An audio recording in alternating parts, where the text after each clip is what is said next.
Hello everyone, and welcome back to the Dark Sleep Radio. This channel is where I share real-life encounters with beings from beyond the skies to help you unwind and drift off to sleep. I'd love to hear from you, so leave a comment and let me know where you're tuning in from. Now, find a comfortable spot, relax, and let's begin. Last fall, I took a solo camping trip to a little clearing in western Montana, a few miles off the main road and nestled between two ridges. It's not an official site, just a flat patch near a small stream where I hardly ever see anyone else. I've camped there maybe 5 or 6 times. It's my go-to spot when I need a break from everything and don't want to talk to anyone. That night, I set up my tent as usual, built a small fire, and ate a boil-in-the-bag meal around 8 p.m. It got dark quickly with no moon, just stars, and by 9, it was pitch black aside from the fire. I checked my phone, which had no signal, but that was nothing new. I usually put it on airplane mode anyway to save the battery. Around 9:30, while finishing off a granola bar by the fire, I noticed a light in the sky. It wasn't very bright and didn't move like a plane or satellite. It was just a small white dot, like a star, but it blinked. At first, I thought it might be a plane, perhaps really high up, but it just stayed there above the ridgeline to the east, blinking at regular intervals, about once every 2 seconds. It didn't have the red-green pattern typical of planes. It just blinked steadily, and I timed it in my head. 1 Mississippi, 2 Mississippi, blink. Always the same. Curious, I took out my flashlight and started messing around, signaling the sky. I clicked once, then twice quickly, then 3 slow blinks. It was just for fun, I wasn't expecting anything. But to my surprise, the light in the sky blinked back twice, paused, then blinked 3 times. I stared at it, doubting what I saw. Maybe I blinked or looked away at the wrong moment, but I tried again with a more complex pattern. 1 long press, 2 short ones, then another long one. About 5 seconds later, the light mimicked my pattern exactly. 1 long, 2 short, 1 long. Sitting there, a weird pressure built up in my chest, like I was suddenly part of something much bigger than a simple camping trip. The woods fell silent that night. Not a whisper of wind or the usual chatter of bugs, just the fire crackling as I sat by it. Above the trees, something was blinking steadily, catching my eye. It wasn't panic I felt, but a distinct shift in the atmosphere, a heaviness. Curious, I stood up, flashlight in hand, and walked a few feet away from the fire. I decided to blink my flashlight randomly, testing the waters. The response from above was almost immediate, mimicking my pattern with robotic precision. It didn't seem friendly or playful, more like something programmed, devoid of human error, replicating my signal without any delay. It was unsettling how exact it was. Pushing my curiosity further, I flashed the light rapidly, about 4 blinks per second, then stopped, convinced no one or no thing could mimic that speed. Yet, 5 seconds later, an exact match came from the blinking light. Rapid, identical flashes. Alarmed, I turned off my flashlight and retreated back to the safety of the fire, but I couldn't peel my eyes away from the light hovering in the same spot. It seemed to be on some sort of delay that I controlled. After a while, it returned to a slow blink, every 2 seconds, as if it had lost interest or was waiting for something. I tried to resume my night, letting the fire die down and crawling into my tent. I zipped up tightly, leaving the flashlight by my sleeping bag, just in case. It was 10:42 p.m. by then, but sleep eluded me. The woods remained eerily quiet, and I lay there alert to any sound, fixated on the light that had mimicked me so perfectly. It felt like it was making a point that it saw me, that it could replicate my actions, perhaps even outdo me. Around 1 a.m., curiosity got the better of me again. I peeked out of the tent. The fire was down to glowing coals, and the sky was clear. The light was still there, same spot, same slow blinking. Then I noticed a second light, smaller and lower, closer to the treetops. It wasn't blinking at first, just hovering like the first. But after about 10 seconds, it blinked, then again, slowly, not in sync with the original, but distinctly separate. I watched them for what felt like half an hour, maybe more, feeling dizzy as if time was stretching out in an unexplainable way.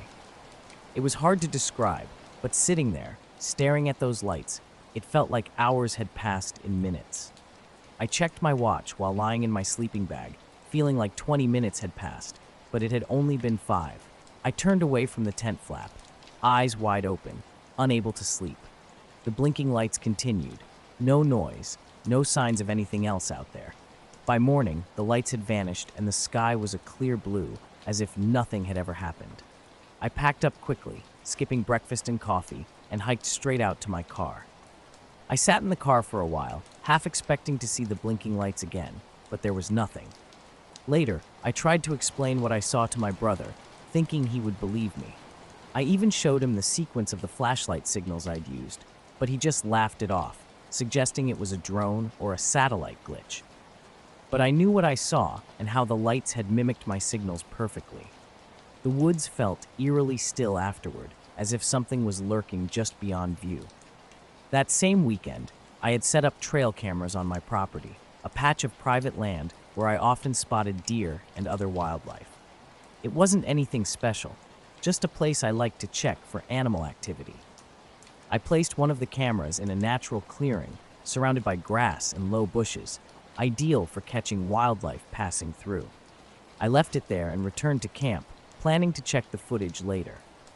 When I finally reviewed the photos, the first few were pitch black, as if the camera had malfunctioned or the battery had died. But as I scrolled through, I found that every photo for 3 days was black, showing nothing at all. No outlines, no shadows. The camera timestamps indicated it was still taking pictures every 30 seconds, which was puzzling. Then I reached a photo from the second night that stood out. It was different from the rest. In the photo, what caught my eye wasn't the usual scene of wildlife or trees in the clearing, but rather dozens of tiny glowing points scattered across it. These lights, each no bigger than a firefly, numbered around 50 or 60, and didn't resemble any creature's eyes. There was no hint of the red eye effect you often see in photos, just soft white dots. Some grouped together, others stood apart, almost like a constellation dropped down to Earth, though not nearly bright enough to define what they actually were. I spent quite some time staring at that image. The camera's infrared flash had captured the shape of the clearing, yet everything was perfectly still, no blur of movement, just those enigmatic lights hanging there. As I scrolled through other images from the camera, they all turned up black, except for that one. It seemed like a glitch, but it was odd that all other photos showed pure darkness and only this one captured something unusual.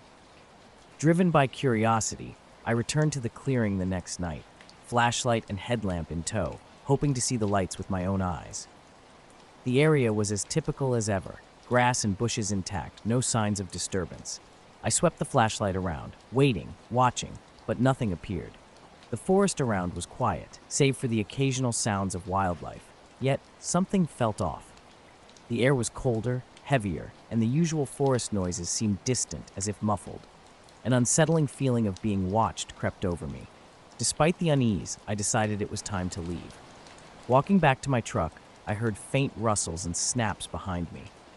I turned quickly, only to see the forest shadows and nothing more. I tried convincing myself it was just a deer or another animal, but the feeling of something abnormal lingered. Back home, I loaded the camera's card on my laptop to review the images again and checked other cameras from around the property. They too had captured oddities, dark, indistinct shapes and shadows that didn't quite match any familiar animal. One particularly blurry photo showed a figure just beyond the tree line, too vague to discern whether it was an animal or something else.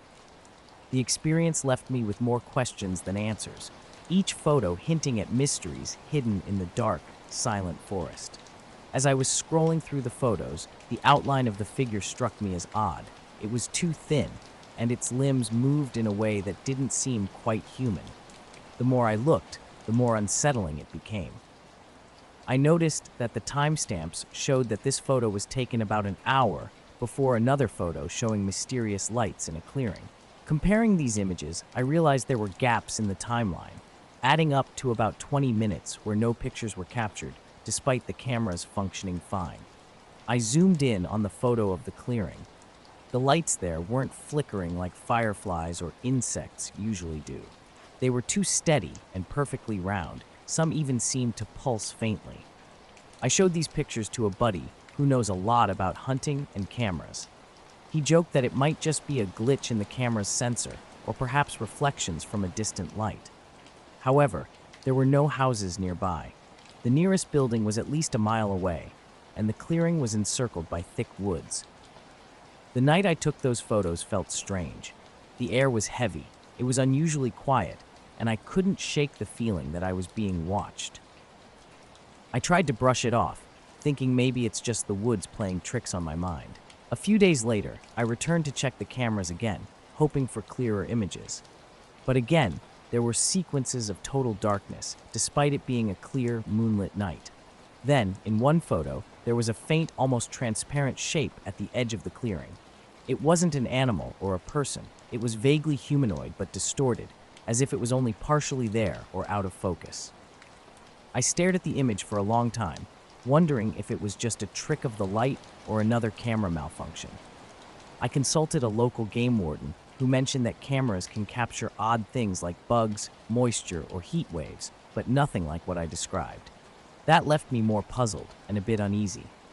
I couldn't shake off the pictures I had seen, the missing time, the dark photos, the floating lights, and the blurry shapes. That night, I lay awake, going over the timestamps and photos repeatedly, wondering if indeed something had been there with me in the woods. I was on a long haul between Wichita and Salina, driving a truck loaded with dry goods. It wasn't that I was behind schedule, but the monotony of the road was getting to me. The lines on the road began to blur together, and the noise in the cab seemed to echo in my head. Deciding to take a break, I pulled into a large gravel pull-off on Route 36. It was the kind of place with just a few garbage cans, surrounded by trees, no lights, and no restroom facilities. I told myself I just needed a quick 10-minute nap to shake off the fatigue. Leaving the engine running for the air conditioning, I reclined my seat. I've done this countless times before, without any issues. However, this time was different. When I woke up, the light outside had shifted dramatically. It looked like late evening, not just 10 minutes later. The sky had a dull, blue-gray hue, typical just before dusk. I quickly checked the time. The dash clock was blank, showing only 3 lines. Confused, I grabbed my phone, which read 6:42 p.m. I had stopped around 4:10 p.m., planning to rest only until 4:20 p.m. Stepping out of the truck, I noticed the cooler air and the long shadows stretching from the trees to the gravel. As I walked around the truck, the silence struck me. It was too quiet, even for Kansas. No crickets, no wind, just a faint hum from the truck's engine. It felt eerie, as if even the bugs had decided to hold their breath. No other vehicles or people were in sight, just me and the trees. Back inside the cab, I realized that the dash clock hadn't just gone blank. It had completely reset. I still go out hunting and keep my cameras running, but nothing out of the ordinary has happened since. The woods in the clearing appear just as they always have, calm and undisturbed.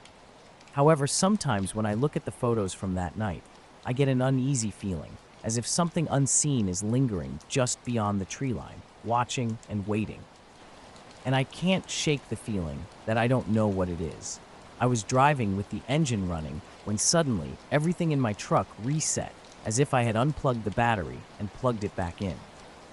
The trip meter was back to 0, and it felt like the power should never have dropped since I hadn't touched the battery. Confused, I tried the radio, only to find static on every station, even those that were clear moments ago. I scanned the stations multiple times before turning it off, feeling a slow, more creeping confusion, as if I were trying to solve a puzzle with missing pieces. The sky outside had a weird, sickly greenish-gray tint, like a photo with a strange filter. It was unsettling, and the cab was unusually cold despite the AC being turned down. About 15 miles further, I decided to stop at a rest area to clear my head. It was well lit with vending machines, but eerily quiet and seemingly deserted. Dust covered the vending machine glass thickly, adding to the place's abandoned feel. Inside the restroom, the lights flickered as I looked in the mirror. Surprisingly, I looked exactly the same as before my journey. Same hair, same shirt, no signs of having slept, even though it felt like hours should have passed. This didn't make any sense, especially with no creases or marks from sleeping.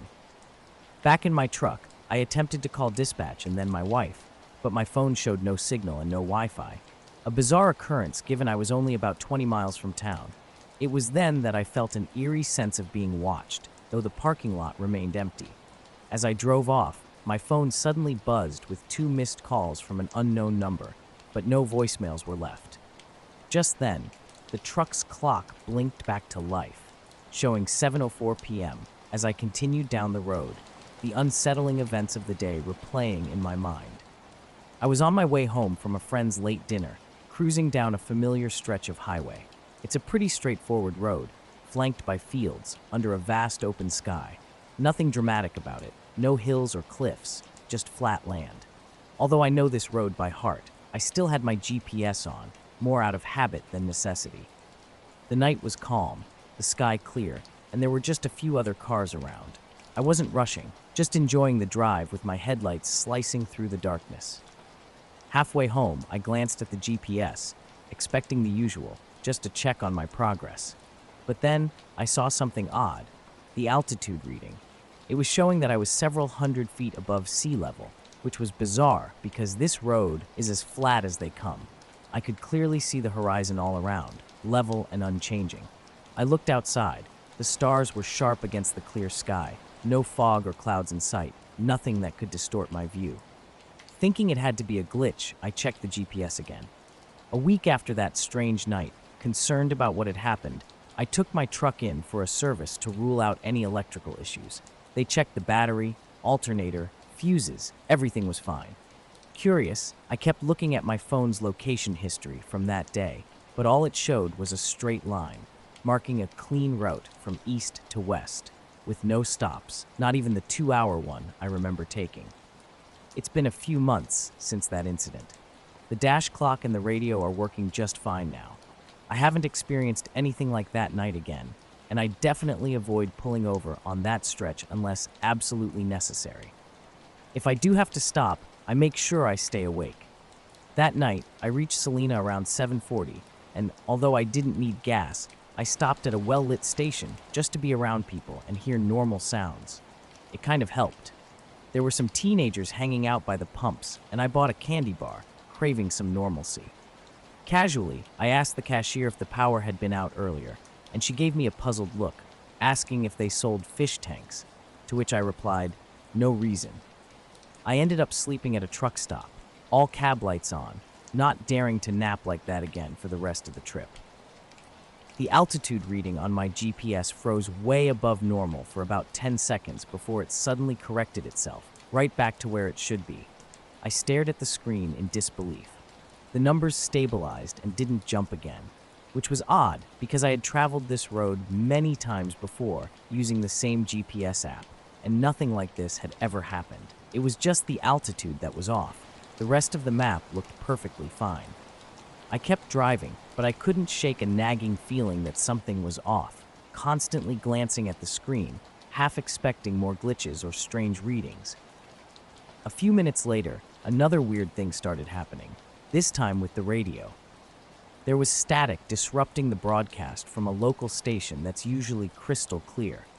The static was intermittent, crackling as if something was interfering with the signal.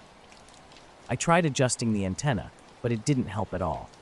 Instead, the static morphed into a low, humming noise. It was a continuous tone, not music or voices, just a strange hum that seemed to vibrate through the car. I flipped through other stations, but each one had the same underlying hum. It wasn't particularly loud, but it was unmistakably there, adding to my feeling that something was just not right. To see if the odd noise was coming from outside, I rolled down the windows. The night was calm, just a gentle breeze and the soft rustling of leaves from the nearby fields. Quiet. Then I noticed something peculiar off to the side of the road. Small, pale lights. They weren't like any headlights or street lamps. They were just faint glows hovering above the field. At first, I thought they might be farm equipment or distant buildings, but they cast no real light or shadows. They were like soft orbs floating just above the ground, staying still as I drove past, then reappearing further ahead. There were about 6 or 7 of them, spaced out irregularly. I slowed down to get a better look, but the lights didn't change or blink. They just hovered, almost as if they were watching. It felt as though I was crossing some kind of boundary, and even though everything outside looked the same, it seemed like the world had shifted. I kept checking the GPS, especially the altitude reading, but no more anomalies showed up after that initial glitch.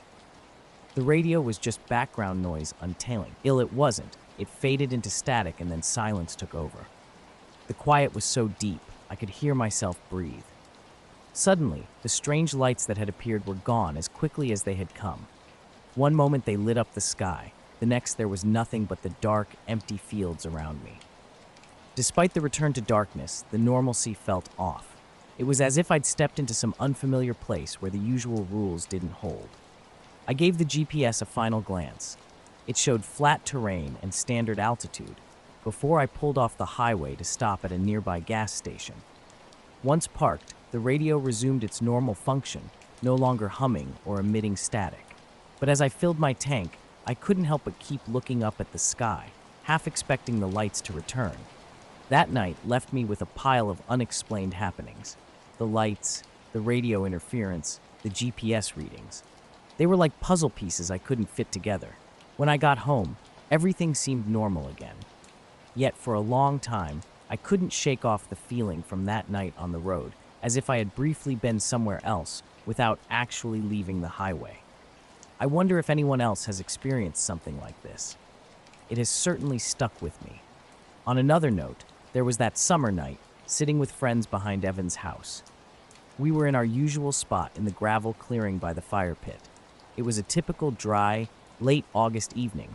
The bugs sounded loud, and the air was heavy but began to cool after dark. It was just the five of us, me, Evan, Cody, Lex, and Nate, lounging in old camping chairs, not doing much besides talking about the upcoming school year and tossing a football around. We had a speaker, but it was left in the car, so the only sounds were from the cicadas and a distant train. Evan's place was on the town's edge, way past the gas station and the railroad, where homes were sparse. His backyard opened to woods stretching for miles until they hit farmland. There were no streetlights or nearby neighbors, making the stars seem brighter than I'd seen anywhere else. As we sat there, munching on stale chips and aiming empty cans at a stump, it was nearly midnight when Lex abruptly pointed upwards, saying, "That one's moving." At first, I thought it was a plane, but looking up, what I saw seemed more like a satellite or maybe a high-altitude jet. We were just chilling outside, looking up at the sky, when we noticed a light brighter than the others. It was moving left to right across the sky, slow and steady, just like any other satellite we'd see out there. Satellites are commonplace where we hang out, cruising in a straight line, no flashy lights or anything. But this one was different. Out of nowhere, it just stopped. No slowing down, just a sudden halt, like hitting the pause button on a remote. For a moment there, none of us said a word. We just stared up, necks craned, watching this light suspended in the sky. It wasn't twinkling or flickering like stars do. It was just this constant, steady white light. That's when Cody broke the silence. "That's not right." Right after he said that, the thing took off to the left. It didn't just drift. It zipped across the sky, maybe an inch from our perspective, and then stopped dead again. In the next few seconds, it shot down diagonally, paused, and then zipped back to its original spot. All these moves, these clean, sharp zags, happened in about 5 or 6 seconds. The way it moved, following a grid, making perfect angles, it was unlike anything I've ever seen. Suddenly, we were all standing, though I don't remember us getting up. We squinted up at the sky, trying to make sense of it. Nate kept muttering, "What the fuck?" while the rest of us stayed silent. Then, just as abruptly, the light shot straight up and vanished. Not faded away or shrunk down to a dot. It was just gone, as if it had punched a hole through the sky. No noise, no trail, just nothing. We waited around, half expecting it to return, but it never did. After a couple of minutes, Evan broke the silence. "That didn't happen." He chuckled, but it was clear he wasn't joking. He just didn't know what else to say. The woods felt different after that, eerily quiet. I can't remember hearing any bugs or feeling any wind. It was like everything around us was holding its breath. We eventually sat back down, but the vibe was totally off. "I'm not telling anyone," I said. Cody nodded in agreement, and Nate said he wasn't going to talk about it either. It wasn't like we made an official pact right then and there, but it was clear we were all on the same page. This didn't feel like something you'd go around telling people. It didn't even feel real. But I also didn't want to dwell on it more than I had to. We tried to switch back to small talk, act like everything was normal. Evan even threw another log on the fire, but the usual laughter was missing. We live way out in the country, on the edge of some vast woods, where nights are usually filled with the sounds of crickets, the rustling of trees, and occasionally a distant train whistle. It's a quiet place, and not much happens. But that night, things felt different. I was sitting on the porch with my wife and our 2 kids, relaxing after dinner under a clear sky dotted with bright stars. Suddenly, my son, who was about 8, pointed towards the backyard and asked, "Look, Dad, what's that?" Turning, I saw lights flickering through the trees just beyond our back fence. They were bright, harsh, and unnatural, mostly white and yellow, sometimes flashing blue. They seemed to move slowly, shifting between branches but never touching the trees. The lights weren't steady. They pulsed and flickered on and off. We all stood there, trying to figure out what it was. My wife suggested it might be kids with flashlights playing around, but that didn't make sense. It was almost midnight, and we rarely get visitors out here, especially not at that time. Plus, there were no sounds of anyone else around. The lights lingered for a long while. After that night, things changed subtly for me. For weeks, I'd wake up in the middle of the night and find myself unconsciously checking the window, half expecting to see that same eerie glow. But the sky was always empty. About a month later, I bumped into Evan at a gas station. We chatted briefly about school and a kid who got suspended for vaping in the bathroom. As we were about to go our separate ways, he leaned in and whispered, "You know I saw it, right?" I just nodded. We haven't spoken about it since. Sometimes, when I drive past his place, my eyes are drawn towards the clearing without meaning to, like a reflex. The sky looks normal, but it always leaves me feeling uneasy, as if something's still up there, watching from behind the dark. We all stopped talking over each other and just kept stealing glances at the sky, not directly, trying to be subtle about it. Eventually, we packed up and left. I drove home in silence, the radio off. Pulling into the driveway, I stayed in the car for a few minutes. My phone buzzed. It was a group text from Lex saying, "Seriously, let's not." No one replied. I was out at my uncle's place in Kansas, standing by the back fence around 9 p.m. His house is on a big chunk of land, about 10 acres, mostly flat, with a hayfield beyond the trees stretching out for maybe half a mile until the next property. It's pretty isolated. No streetlights, few neighbors, just the stars and a couple of floodlights near the barn when the sky's clear. That night, something odd caught my eye. For over an hour, these strange lights hovered between the trees, flickering, but not moving any closer or drifting away. They weren't like any lights from a car or a campfire, and the only sounds were the typical noises of the night. When I tried to get a better look and moved closer, the lights would pull back or disappear behind the branches. Feeling uneasy, and with the kids also a bit spooked, I decided to call the cops for backup. By the time they arrived, the lights had completely gone, and everything was dark again, with just the usual night sounds around us. The officers checked around and noticed that our back fence gate was open, which was odd because we always keep it shut for the dogs and hadn't opened it since dinner. What was even more unsettling was that despite the recent rain making the ground soft, there were no footprints or tire tracks near the gate. It looked like it had been opened without disturbing the mud at all. It was as if someone had come through without touching the ground. The police wondered if anyone could have sneaked in, but we hadn't left the yard after dinner, and unusually, the dogs hadn't made a sound.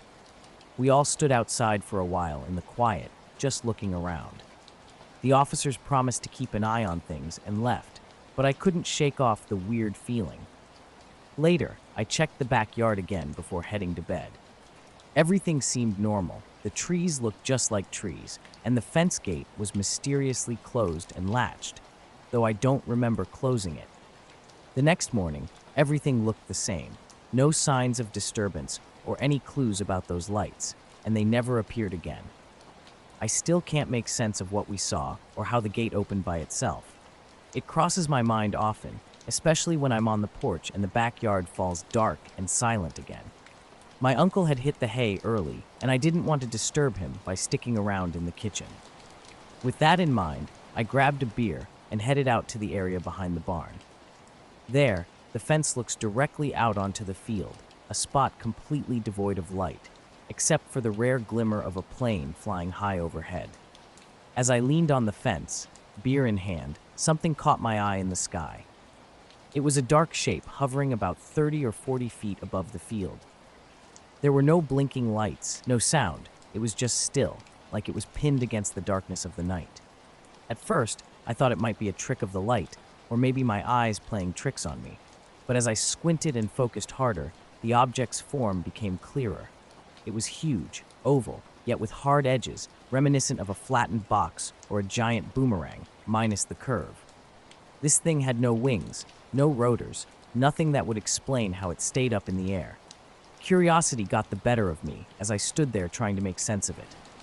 I listened intently for any sound it might make, an engine hum or a drone perhaps, but there was nothing. Just silence. That silence was eerie. Even the largest drones emit some kind of buzz, and helicopters definitely shake the air around them.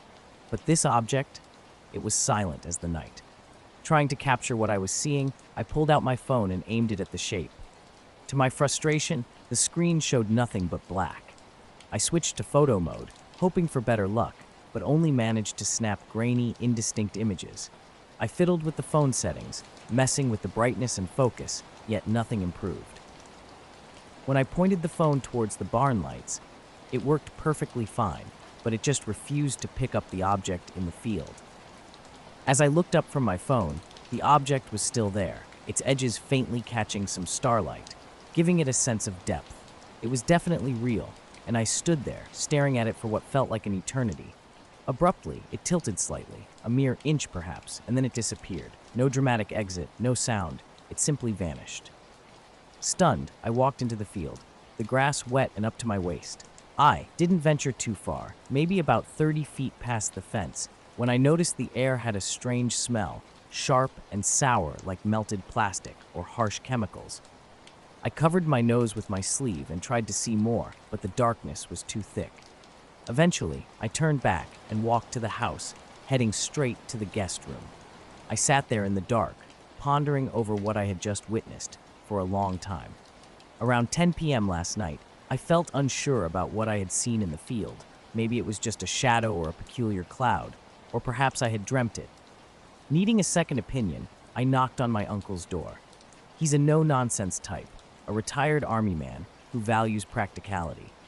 Despite his disposition, he grabbed a flashlight and followed me outside without questioning what it was about.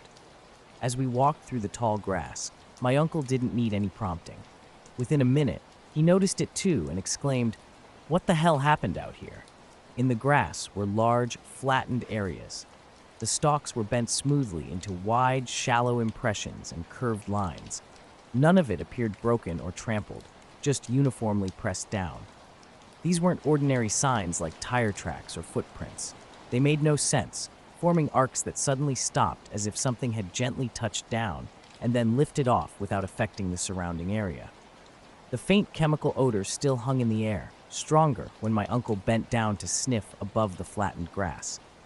Silently, he scanned the area with his flashlight, finally focusing on the patterns. "It's like heat pressed it, but there's no scorch marks," he observed. He walked around the perimeter, then paused to look skyward, half expecting to see an answer in the empty night sky dotted only with stars. I suggested a crop duster or a drone, but he dismissed it quickly, noting they couldn't operate so low without disrupting the ground. We stood there in the quiet, each lost in thought. After some time, my uncle proposed we head back inside. Once home, he poured us both a whiskey. For a long stretch, he said nothing. Then he shared an experience from 20 years ago. He had seen lights moving bizarrely over the same field. He never spoke of it because there was no evidence, no sound, no trace, just those unexplainable lights. We didn't return to the field. The next morning, the impressions remained, looking as if a giant hand had meticulously combed down the grass. The chemical smell had vanished, as if whatever was there had evaporated or been swept away by the wind. Later that day, I began my drive home, curious to review the photos I took the previous night. Halfway through the drive, I checked my phone only to discover the entire folder was missing. I hadn't deleted them, but they were gone all the same. I was out checking on the south pasture one morning, as I often do. It had rained the day before, so the ground was soft, but not muddy. As I walked along, inspecting the crops, I spotted something unusual a few hundred feet ahead. There was a perfect circle burned into the grass, about 8 or 10 feet across. It looked as though a giant cookie cutter had scorched just that patch of earth. The grass inside the circle was dead and blackened, with sharply defined edges, unlike the ragged borders you'd expect from a natural fire. Strangely, there were no footprints or tire tracks around it, nothing leading into or out of the circle. It was as if it had simply appeared. Kneeling down for a closer look, I noticed the soil inside the circle felt dry, unlike the damp earth elsewhere from the recent rain.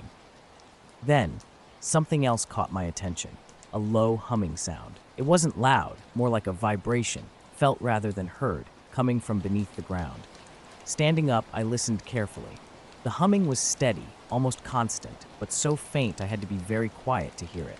I dared if it might be some underground machine or perhaps an animal's nest, but there were no signs of either. I walked around the circle, looking for any disturbed dirt or holes, but found nothing. Curious, I took out my phone to record the sound, but playback revealed nothing. The microphone hadn't picked it up, or maybe it was only audible in person. It felt important to document, so I headed back to the house to grab my better camera and some tools. Setting up markers around the circle, I took photos from all angles. I also began digging carefully around the edge, looking for anything buried beneath. As I dug, the humming seemed to grow louder, or at least more perceptible. It felt as though the ground was alive, softly pulsing under my feet. The air, too, felt different. Directly above the circle, it was noticeably cooler, a small pocket of chill lingering over the scorched earth, even on a warm morning. The last time I visited my uncle, I showed him photos of the circle. He wasn't surprised by what I showed him, but we haven't talked about it again since then. Every other photo was there, except the ones from that night. I was doing my usual rounds on a trail near the edge of the national forest, a place I patrolled that summer. It's a quiet path, mostly frequented by hikers familiar with the area, winding through thick pine and spruce. That afternoon began like any other, with me checking for fallen branches, signs of erosion, or anything else that might need attention. The air had a cool stillness unusual for July, and the sun cast long shadows across the path as it dipped low behind the trees. I could hear the usual sounds of leaves rustling, water from a distant creek, and bugs buzzing, but the birds sounded different, as if something was off. As I continued, I stumbled upon a perfectly round circle in the ground, with no tracks or marks in the soft earth around it. The circle was silent, except for a low hum that seemed out of place. The grass inside the circle was not just blackened, it looked faded, as if drained of color and vitality, and felt brittle to the touch, unlike the usual softness. Puzzled, I tried calling a couple of neighbors to see if they'd noticed anything unusual, but no one had seen the circle or heard any humming. One neighbor jokingly suggested it might be a prank, but the perfection of the circle made me doubt that explanation. The next day, I checked the circle again. It hadn't changed much, and the humming was gone, which relieved me a bit, but also left me feeling oddly disappointed. The chill that had been in the air was also gone, and the grass looked slightly less faded. I shared the story with my brother, who thought it sounded like something out of paranormal stories told about strange occurrences on farms. Although I laughed it off, I couldn't shake off the sense of anomaly the circle presented. Over the following days, I kept an eye on the field. Nothing new happened. There were no lights, no sounds, no tracks. The circle remained, a stark, unhealing scar on the earth. Sometimes when I walk past it, I can almost hear that faint humming again. It's barely there, more a sensation than a sound, prompting me to stop and listen, though I never quite catch it fully. All this left me with more questions than answers. I still don't know what it was or how it got there. That patch of ground now feels different, as if it's holding on to something mysterious, not yet ready to let go. In the woods, the usual chirping of sparrows or chickadees fills the air, especially lively in the early evening as they dart between branches. However, as I reached the middle of the trail, an eerie silence took over. The birds had suddenly stopped singing. At first, I thought my presence might have startled them, but that didn't seem right. I paused, listening intently, but there was nothing. No chirps, no rustling leaves, not even the flutter of wings, just an overwhelming quiet. Then something new filled the silence, a tapping sound. It was steady and rhythmic, like the sound of someone drumming their fingers on a piece of wood. But I was alone on the trail. The tapping didn't come from the ground or the nearby trees. Instead, it seemed to echo from deeper within the forest, from a place I couldn't see, hidden by thick underbrush. Looking around, I expected to find a woodpecker or perhaps branches clashing together, yet the trees were motionless. The wind had completely died down, making the tapping sound even more pronounced and peculiar. It was not random but intentional, a slow, deliberate pattern that continued, tap, tap, tap. I decided to quicken my pace, hoping to leave the unnerving tapping behind. But it persisted, keeping up with me, steady and unchanging, like a metronome set against the now silent rustle of leaves. After a few minutes, I stopped by a small clearing to check the trail markers, feeling the weight of the air around me. No birds, no insects, just the persistent tapping that now sounded louder and clearer. I scanned the area, looking for any signs of animals or footprints, but found nothing. Curious, I called out, half expecting an echo or a reply from a fellow hiker playing a prank. No response came back. The silence seemed to swallow all other sounds except for the tapping. The atmosphere felt all wrong, not exactly scary, but definitely unsettling. I turned to leave, noticing then that the trail appeared different. The dirt was packed down more than usual, as if something large had pressed it down, yet there were no footprints, no tracks of any kind. It wasn't just the clearing. The surrounding area also showed no signs of disturbance, no broken twigs, no flattened grass. It was as though whatever was responsible for the tapping moved without touching the ground, a thought that hurried my steps out of the forest. I was out for a jog one evening on a secluded back road near my place, a perfect spot for someone wanting to escape it all. With no houses or streetlights around, just endless fields and trees, the road was usually deserted. That day, I started my run a bit later than usual, so it was completely dark by the time I was halfway through. The sky was clear, and there was a slight chill in the air. About 2 or 3 miles in, I noticed a car's headlights approaching from the opposite direction. It struck me as odd because I hadn't seen anyone else the entire time. As the headlights drew closer, I realized they were unusually steady, not flickering with the bumps in the road like typical car lights. They had a soft glow, more akin to a large flashlight than car headlights. Curious, I slowed down to try and see the car behind them, but all I could see were the lights. No car outline or reflection on the pavement was visible.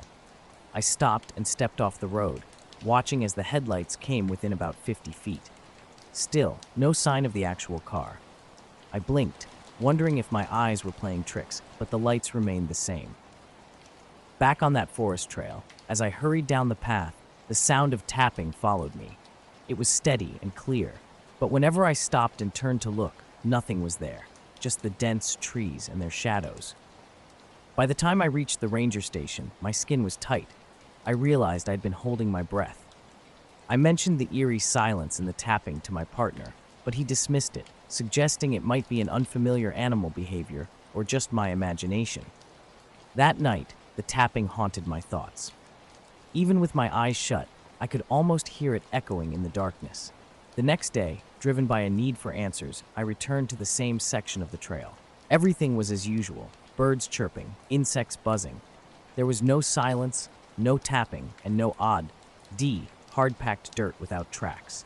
Whatever I had heard or seen remained a mystery, something real and unsettling, yet invisible and elusive.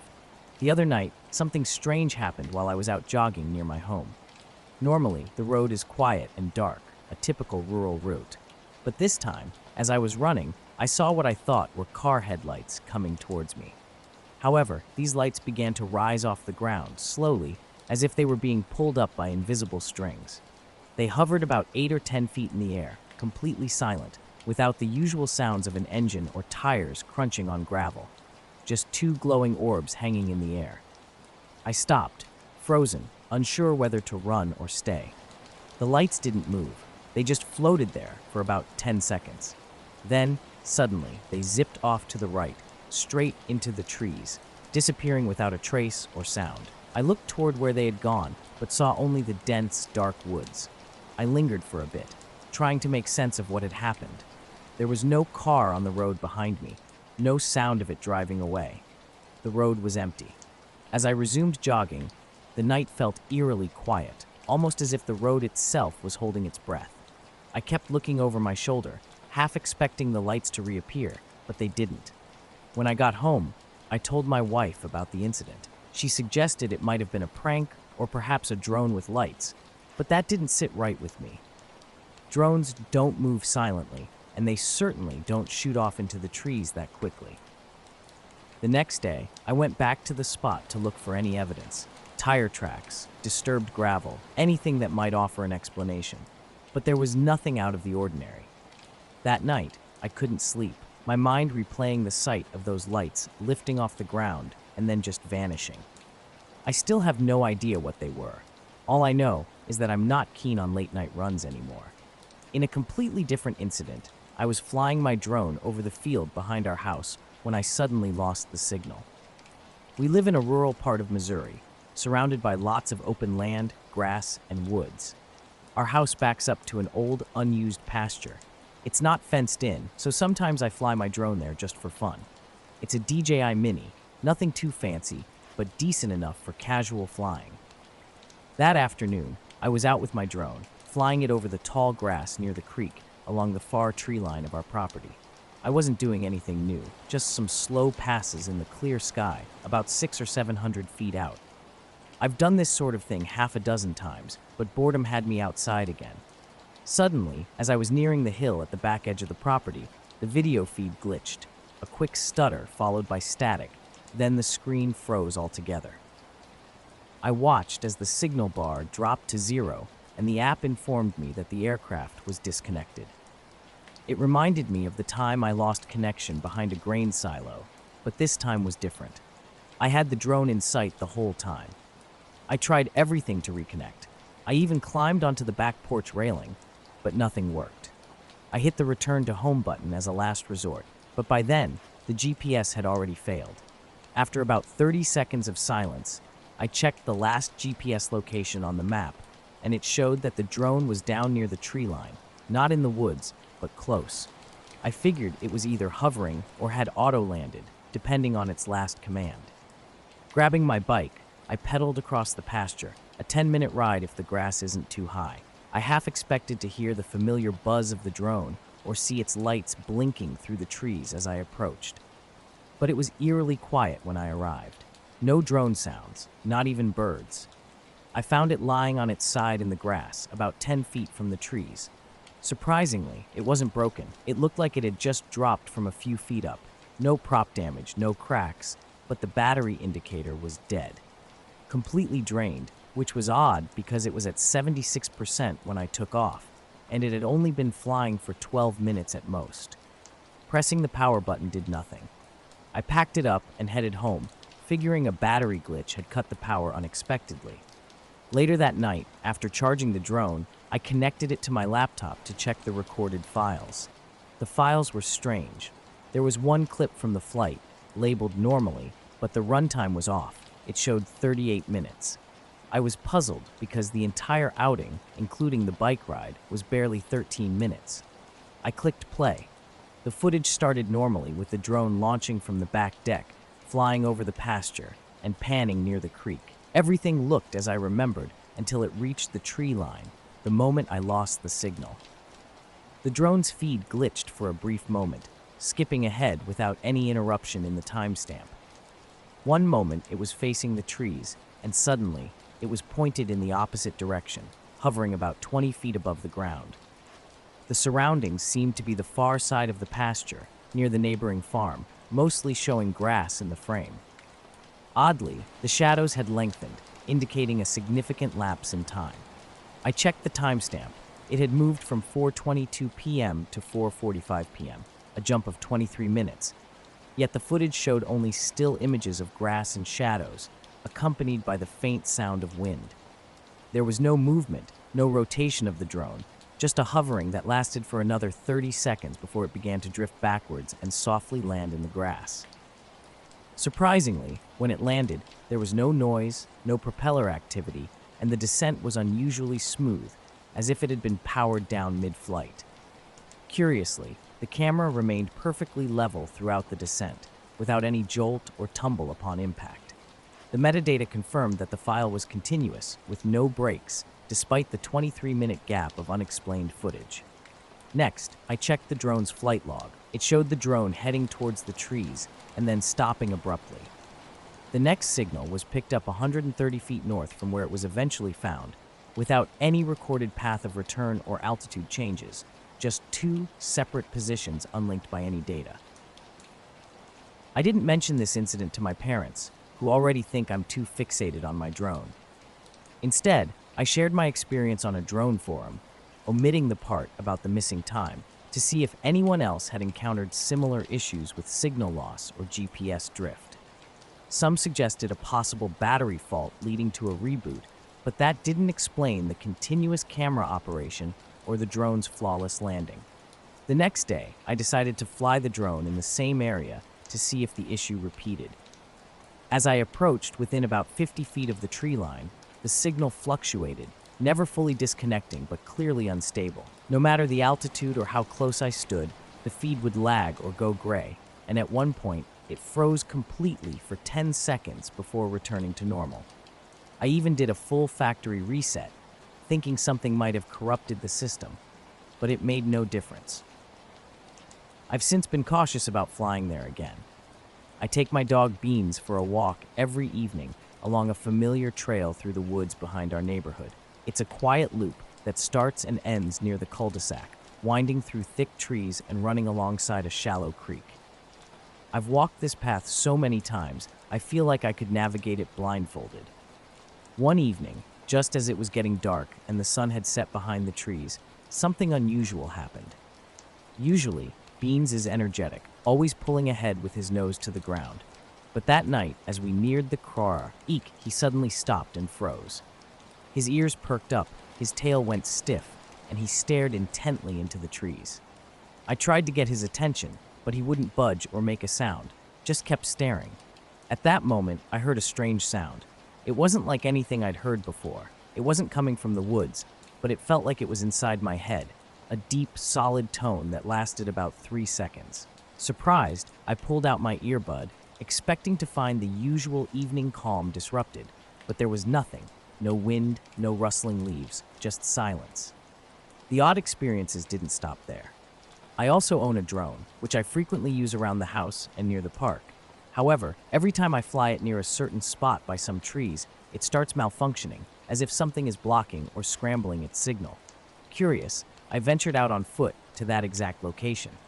I found no signs of equipment, wires, or towers, just a peculiar faint chemical smell, reminiscent of melted plastic and ozone. On closer inspection, I noticed a small, dead patch of grass about 3 feet wide, where the grass looked slightly wilted, as if it had been pressed down. Despite these strange occurrences, I checked the spot again later, and the smell had disappeared, with no other traces like tracks or burn marks left behind. It's probably nothing serious, perhaps just a signal anomaly or a power failure that coincidentally aligned with my drone's flight path. I've had the drone for nearly a year, and it's never acted up like this anywhere else or at any other time. I haven't disturbed that spot since, and everything else seems normal, but it's certainly left me puzzled. It was eerily quiet, so quiet that even the birds had stopped chirping. I was out walking with my dog, Bean, who suddenly froze, not moving an inch. As I tried to understand why, I looked up and saw something unusual in the sky. It was above the trees, moving slowly behind the clouds, unlike any bird or plane, more like it was floating with a definite direction. It was only visible for a couple of seconds before it vanished into the clouds. The object was uniquely black, neither shiny nor matte, but more like a void, with edges that were sharp yet uneven. It wasn't shaped like anything familiar, Not a disc, not a triangle, but perhaps a stretched, bent shape, maybe somewhat resembling a flattened letter Z. It had no lights, no markings, and made no sound. As I stood there, waiting and hoping it would reappear, Bean started to whine quietly, a low-pitched sound. He seemed uneasy, leaning back slightly as if wanting to escape, his legs stiff. When I crouched to comfort him, I could feel a subtle tremble through his back legs and shoulders. I tried to move on, gently tugging his leash, but he wouldn't budge. When I pulled a little firmer, he just sat down, not defiantly, but seemingly out of fear. His eyes darted upwards and then towards the trees, attentive to something I couldn't detect. The woods around us were completely still, no wind, no rustling leaves, as if time itself had paused. Standing there, I debated whether to carry him or wait it out. Bean isn't heavy, but the idea of him squirming in my arms through the woods wasn't appealing. Eventually, I just knelt beside him and stayed quiet. I checked my phone. It was 8:17. I wanted to keep track of how long this strange experience would last. By 8:20, the atmosphere subtly shifted. It was as if a weight had been lifted. The crickets resumed their song, and a light breeze rustled the branches, the first stir of air in a while. Bean finally stood up, still tense but ready to move. He didn't pull on the leash, but he followed as I led him back, opting for a direct route home along the path with the least tree cover, skipping the rest of our usual loop. Back at home, I couldn't help but keep thinking about what we had encountered. It was an experience that neither of us could easily forget. When I started my new job at the old warehouse on the outskirts of town, it was pretty straightforward. My task was simple: watch the security cameras, walk the perimeter, and keep in touch via walkie-talkie, which hardly ever made a sound.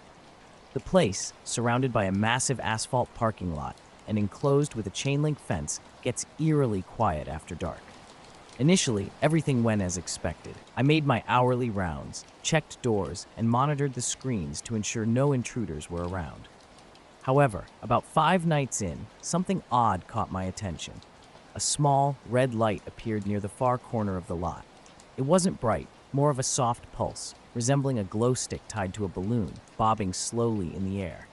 It was just noticeable enough to draw your eye if you weren't looking directly at it. The first time I saw it, I was walking from the east side to the west gate. The sudden glimpse of that red glow stopped me in my tracks. When I turned to get a better look, it vanished. I wondered if it might have been a reflection from a distant car's taillight or perhaps the gleaming eyes of an insect. On another night, after coming home, my dog Beans and I had an unsettling experience. As soon as we got home, Beans darted under the dining table and didn't come out for over an hour. While he hid, I sat on the couch with the lights on, still clutching his leash, pondering whether to go back outside. I thought about grabbing binoculars or taking a photo, but something inside told me it would be a mistake. I even checked the weather app and flight trackers to see if anything unusual was happening overhead. Nothing. No storms, no strange cloud formations, and though a plane had passed over earlier, it was at a high altitude and heading west. The next morning, things took another strange turn. I took Beans for a walk, just around the block this time, steering clear of the woods. He seemed back to normal until we approached the trail entrance. He stopped dead and pulled back. No matter how much I coaxed, he refused to go near it. That evening, and many times after, it was the same. He'd happily walk past houses and sniff around, but he became anxious near the trail, looking up at the trees as if he expected something frightening. It's been weeks now, and we stick to the sidewalks. Beans still avoids that trail, and frankly, I'm not too keen on it either. I haven't seen that strange shape or heard the unusual tone since, but I often find myself scanning the skies in the quiet moments, just in case. The lot was always empty, devoid of cars, people, just nothingness. Yet that little red light kept appearing, hovering a few feet above the ground by the fence line, bobbing gently as if floating. Every hour, I checked, and there it was in about the same spot. It never touched anything around it. No glow on the fence posts, no red spot on the ground, no reflection on the pavement. Even when I shone my flashlight directly at it, the light seemed to exist solely in the air. One night, curiosity got the better of me, and I decided to approach it. Thinking it might be a tiny drone or some kid's prank, I moved carefully, trying not to startle whatever it was. But as soon as I got within 20 feet, the light just blinked out. I searched the area with my flashlight. No drone parts, no wires, just normal grass without any signs of disturbance, like footprints or flattened patches. Just the empty, black lot, and the fence remained. Over the next few nights, I kept a watchful eye on it from a distance. Sometimes the light stayed still. Other times, it bobbed or drifted slightly, always silently. It was hard to tell if it was floating or possibly suspended by something as thin as a wire. All it did was emit a tiny red pulse. No sound accompanied it. No hum, no buzzing. Around 3 a.m. one night, the behavior of the light changed. It seemed to move closer to the building, drifting along the fence towards the door where my rounds usually began. A knot formed in my stomach, a sense that something wasn't right. I tried to rationalize it as a bug or perhaps a distant light reflecting off something. But as it neared the door, the light started blinking faster, and then, abruptly, it shot up into the sky in a straight line, disappearing over the treetops like a flare. I immediately checked the security camera footage, hoping to see something that could explain what I saw. The monitors only showed the dark, empty lot, with no trace of the red light or any movement near the fence. I rewound the feed multiple times, but the light never appeared on the screen. I began recording the times I observed the light, noting it consistently appeared from around 1:30 to 4 a.m. If I missed that window, it wouldn't show up again until the next night. However, on the 12th night, something even stranger happened. While checking the cameras, the light for the first time appeared directly on the monitor, blinking red in the corner. But then I was sitting in my backyard one night, staring up at the sky like I often do. I'm just an ordinary guy with a basic telescope I picked up from an online sale and a pair of binoculars that have seen better days. I find it calming to track satellites and the occasional high-flying plane. It's a simple, predictable routine. That particular night was clear, though a bit chillier than usual for early fall. I had set up my chair near the fence, telescope ready, when something odd happened. The usual sounds of the night, crickets, the rustle of trees, distant barking dogs, were absent. All was eerily silent, as if the air was heavy with the quiet tension that precedes a storm. It made my skin crawl. Peering out the window, I noticed that the camera feed didn't match up with what I was seeing in real life. It was then I felt an unusual pressure in the air, the kind of oppressive silence that weighed down on me. Curious and a bit unnerved, I went outside to investigate. There it was again, that strange light floating near the fence. It seemed to dim as I approached, as if it was shy or trying to hide. I stopped, not wanting to frighten it away, and just watched. The air was colder than it should have been for early summer, my breath visible in little puffs of mist. Suddenly, a faint tapping came from the other side of the fence. I looked but saw nothing. The parking lot was deserted.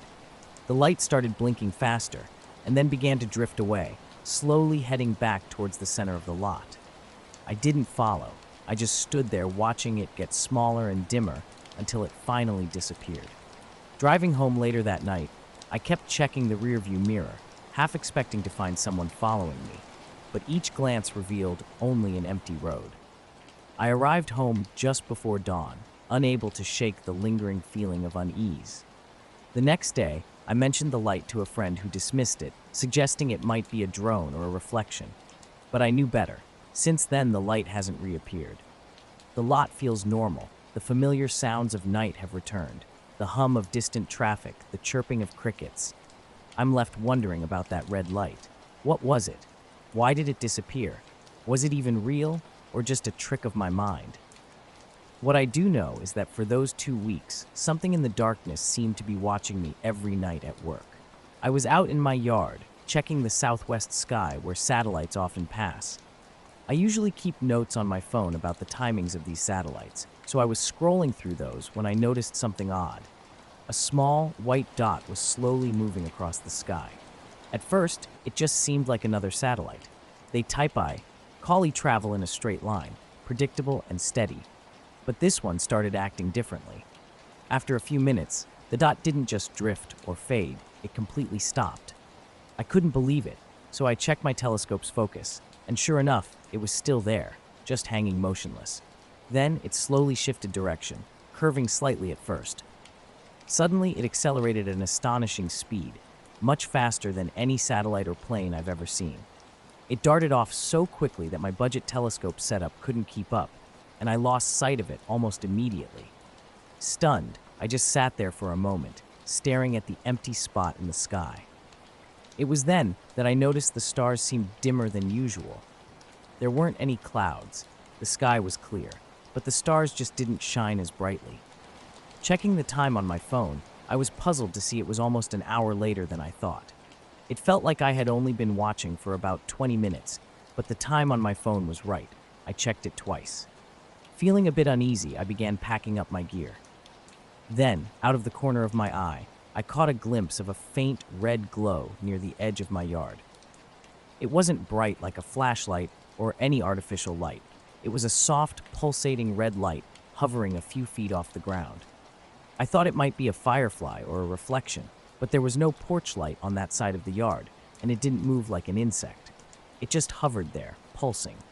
I called out, thinking maybe someone was there, but got no response. A few seconds later, the red light simply vanished as if it had never been there. That night, I hardly slept, the strange occurrences playing over in my mind.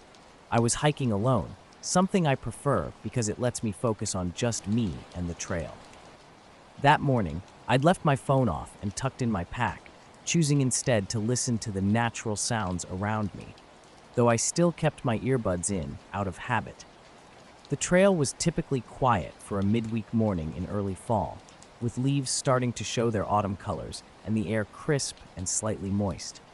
I'd been walking for about an hour, enjoying the simple crunch of leaves and occasional bird calls, when suddenly I heard a strange noise through my earbuds. It wasn't music, but more like static, with a rhythmic pattern, garbled and distorted as if an old radio was picking up a weak signal. It reminded me of scenes from sci-fi shows where you hear aliens trying to communicate in an unrecognizable language. The next day, curious about the odd experience, I checked the news and online forums to see if anyone else encountered something similar, but found nothing. No reports of strange lights or satellites behaving unusually. A few nights later, I went out again, this time with a friend who's really into astronomy. I shared my experience, and although he seemed skeptical, we set up our telescopes and cameras. That night, everything appeared normal, just the usual satellites and planes. However, when I reviewed the photos from the first night, I noticed some odd lines and shadows in the images taken right after I saw the strange object. They weren't caused by the telescope or camera, as I had checked the equipment thoroughly. I still can't figure out what I saw. I've tried to dismiss it as a satellite glitch or some peculiar reflection of light, but the way the object stopped and then darted off was unlike anything I'm familiar with. Sometimes I find myself gazing up at the sky, half expecting to see it again. It didn't seem like a plane or a drone. It moved too fast and too precisely. And then there was the red light near my yard, the most bizarre part. It felt almost like something was watching me or trying to catch my attention, though I can't fathom why. Despite the uncertainty, I keep watching the sky, just in case. I was out hiking when I heard omithing strange through my earbuds. They were unplugged, just hanging from my hands, yet when I popped them back in, the noise resumed. It was soft but unsettling, a low rhythmic sound like a conversation, but not in any human voices I recognized. I had double-checked that my phone was off before I set out, and sure enough, it was still zipped away in my backpack. Stopping in my tracks, I wondered if it was just my imagination, or maybe I was too tired. But as I continued walking, the noises persisted. They didn't sound like any language or code I knew, yet they seemed intentional, as if something was trying to communicate through the earbuds. I glanced back, half expecting to find someone else on the trail or perhaps a prankster nearby. But I was completely alone, just the trees and the dimming afternoon light. Feeling increasingly uneasy, I slowed down and looked around.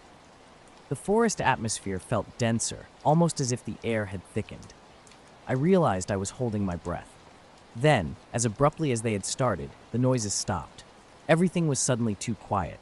No birds, no rustling leaves, just an eerie silence. I turned around slowly, scanning my surroundings. Nothing, just me and the sound of my heartbeat, which now seemed louder than before.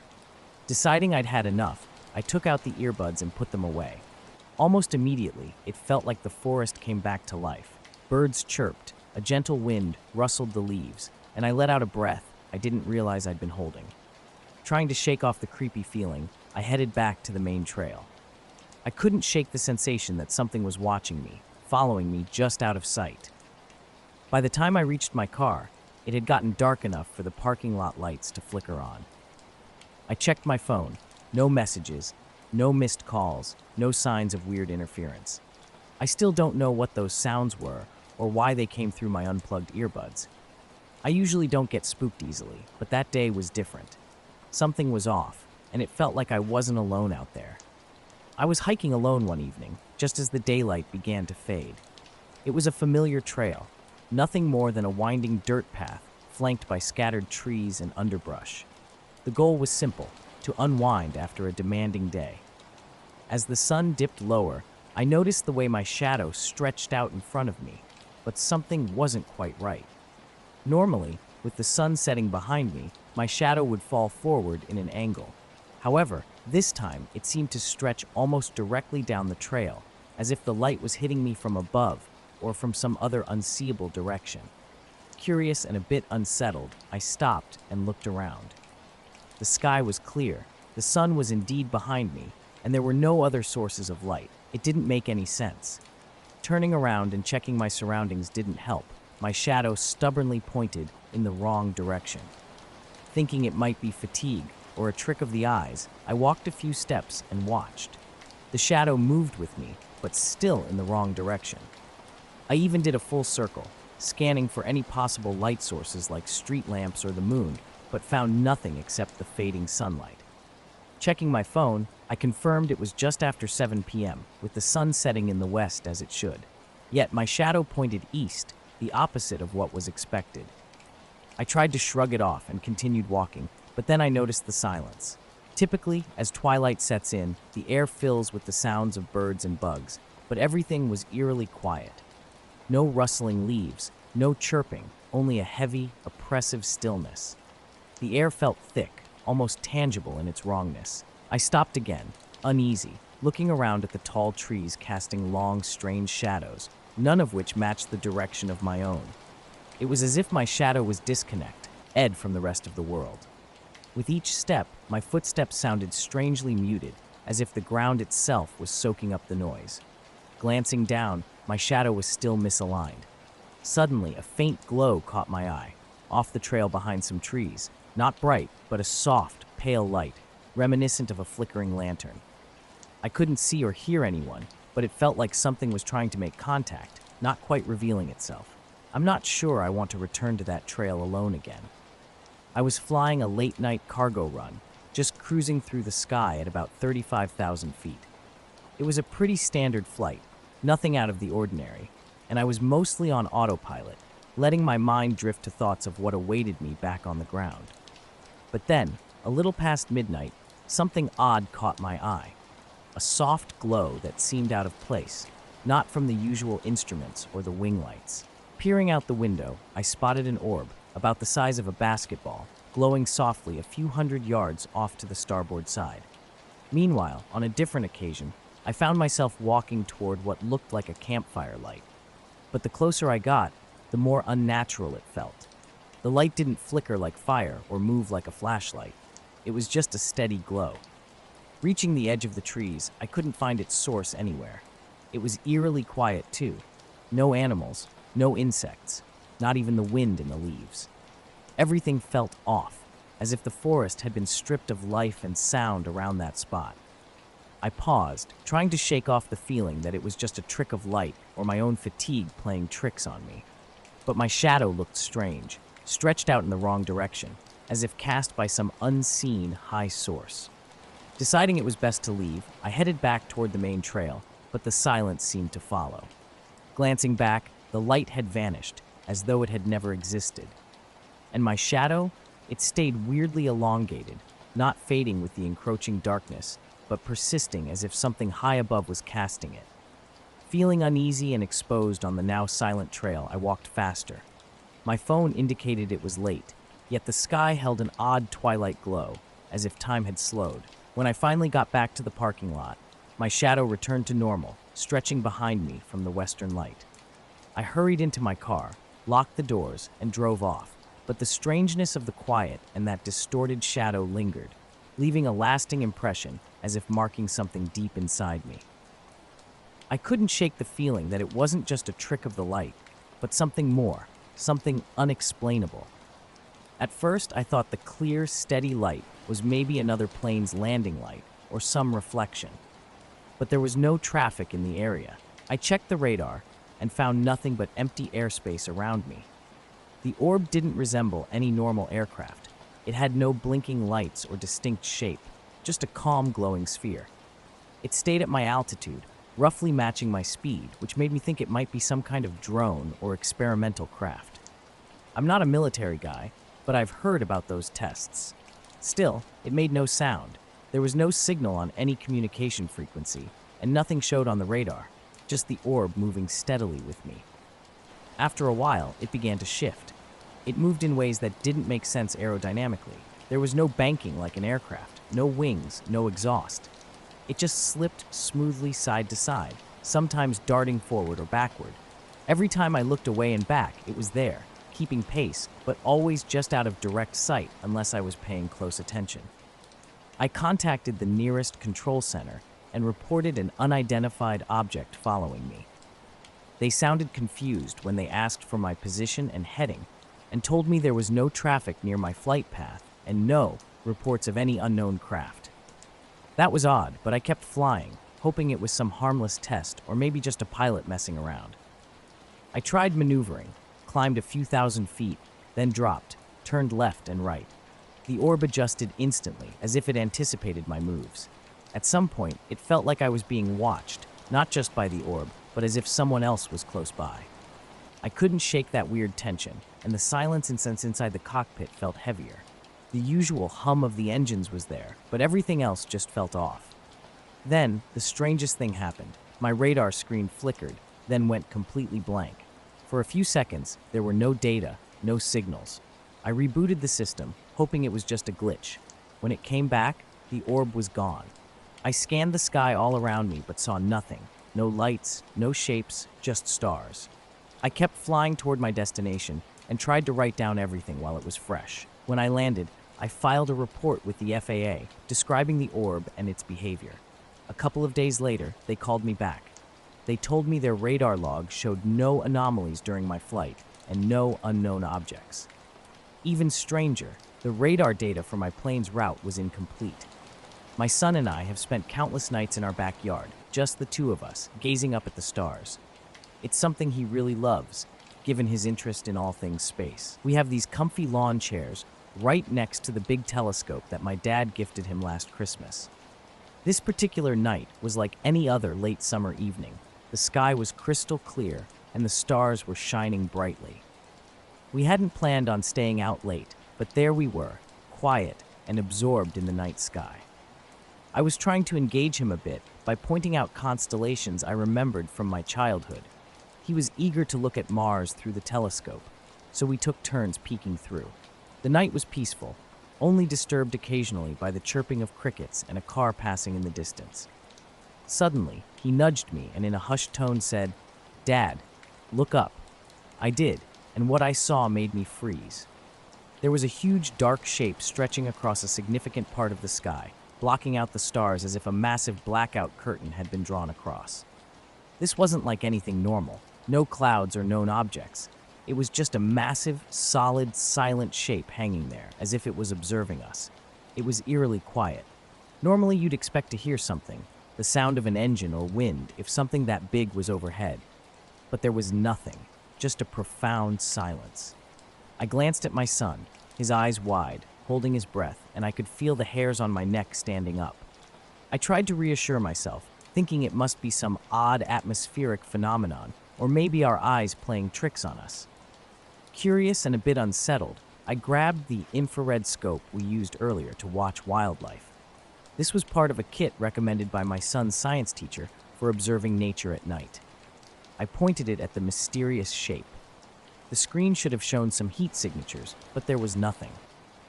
Around us, I could see the heat from the trees, some small animals scurrying in the yard, and our house, but the shape itself appeared as a complete void, showing no heat, no distortion, nothing at all. This was completely baffling. I can't explain what we saw that night, or why it seemed like a part of reality was just erased. It followed us, or at least it seemed to, for about 30 minutes. When I finally looked away and then back, it had vanished without a trace, as if it had never been there. This experience left me feeling uneasy, especially since there were gaps in what should have been a continuous record of the night sky. It was as though someone had wiped the files clean. What we witnessed is hard to match with any records or explanations, but it's the truth. We sat there in silence, eyes fixed on the strange shape above us.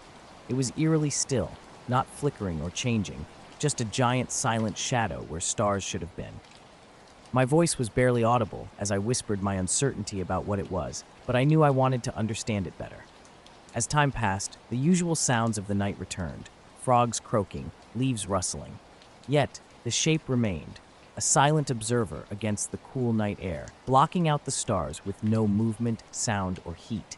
It was as if it was there, but also wasn't. Curious, I thought about calling my wife to take a look, but I hesitated, unsure of how to explain this bizarre phenomenon. Instead, I reached for my phone to check for any unusual activity reported in the area, or see if the weather radar indicated anything. There was nothing. No planes, no helicopters, no weather balloons, no storms. Looking through the telescope again, I searched for any detail that might offer a clue, but there was only darkness. At one point, my son whispered, hinting at a discomforting thought, "It's like it's watching us." I nodded silently, sharing his feeling but reluctant to voice it. After about half an hour more, the shape started to shrink, not moving away, but simply fading until it vanished like a dimming projector, leaving the stars scattered across the sky as if they had never been gone. I began to pack up the telescope. My son, still gazing skyward, seemed to be trying to make sense of our experience. I reassured him, suggesting we had done enough stargazing for the night. Back inside the house, everything seemed too loud, almost as if a bubble had popped. I checked the telescope and my phone once more. Still, no reports of strange lights or signals anywhere. I asked my son if he would remember what we saw. He replied, "Yeah, but mostly it felt like a dream." It's been weeks since that night. We've returned to stargazing a few times, but the shape has never reappeared. The backyard feels normal again, just a place with stars shining as they always do. Yet sometimes, when I'm out there alone, I can't help but look up, half expecting to see that black patch slicing through the stars again. I don't know what it was, and I'm not sure I want to. It was there, blocking the sky, yet it left behind no trace, no heat, no sound, nothing that fits into what we know as normal. And that lingering mystery is what I can't shake off. Late one evening, my wife and I were driving back from visiting friends, opting for the scenic back roads to steer clear of the usual highway traffic. It was around midnight, and the rural landscape with its open fields and sparse trees was only illuminated by the moonlight and the glittering stars above. I was at the wheel, paying attention to the road with soft old tunes playing from the radio, while my wife scrolled through her phone beside me. We found ourselves on a particularly narrow stretch of road, without any turns or other vehicles for miles. Suddenly, I noticed the stars seemed brighter than usual, thanks to the cloudless sky. Then, something strange caught my eye. It was as if someone was covering the stars with their hand, making them blink out one section at a time. Intrigued, I pointed it out to my wife. Just as she looked up, all the car's electronics shut off. Radio, dashboard lights, even the small clock, all went dark. Strangely, the headlights dimmed but didn't completely fail us, and the engine still hummed along. We were both startled but not scared, yet. I slowed the car and pulled over to the roadside, trying to make sense of what was happening. As we looked up, an enormous, silent shape passed overhead, blocking out the stars with its massive, perfectly defined silhouette. It wasn't like any aircraft we knew. It hovered rather than flew, drifting slowly across the sky, obscuring all light from above. The moment was surreal. The car's electronics were dead, except for the still running engine. I fumbled with the headlight switch, but nothing happened. As this gigantic shadow loomed over us, my wife gripped my hand tightly. We sat there, frozen, staring up at this mysterious object. It seemed to stay above us for an eternity, but it was probably only a minute or two before it finally moved on, drifting towards the horizon. As soon as it left, everything in the car sprang back to life. The radio blasted static, the dashboard lights flickered on, and the headlights shone brightly once more. Shaken, we continued driving and reached a small town about 20 minutes later. I stopped at a gas station to check the car, but all seemed normal. There were no warning lights or any other signs of trouble. My wife tried to make sense of what we had seen, but we hardly spoke, each lost in our thoughts about the eerie encounter. I was just messing around behind my house one night, trying to capture some cool shots with my phone's night camera.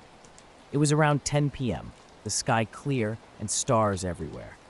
I wasn't really expecting to find anything special. I just wanted to see the ridge a few miles away, maybe some wildlife or the distant town lights. My parents were asleep, so I had the backyard all to myself. I set my phone up on the fence to record a time lapse.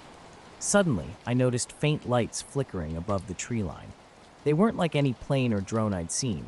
Their movement was odd, slow, and pulsing, not the usual steady blinking.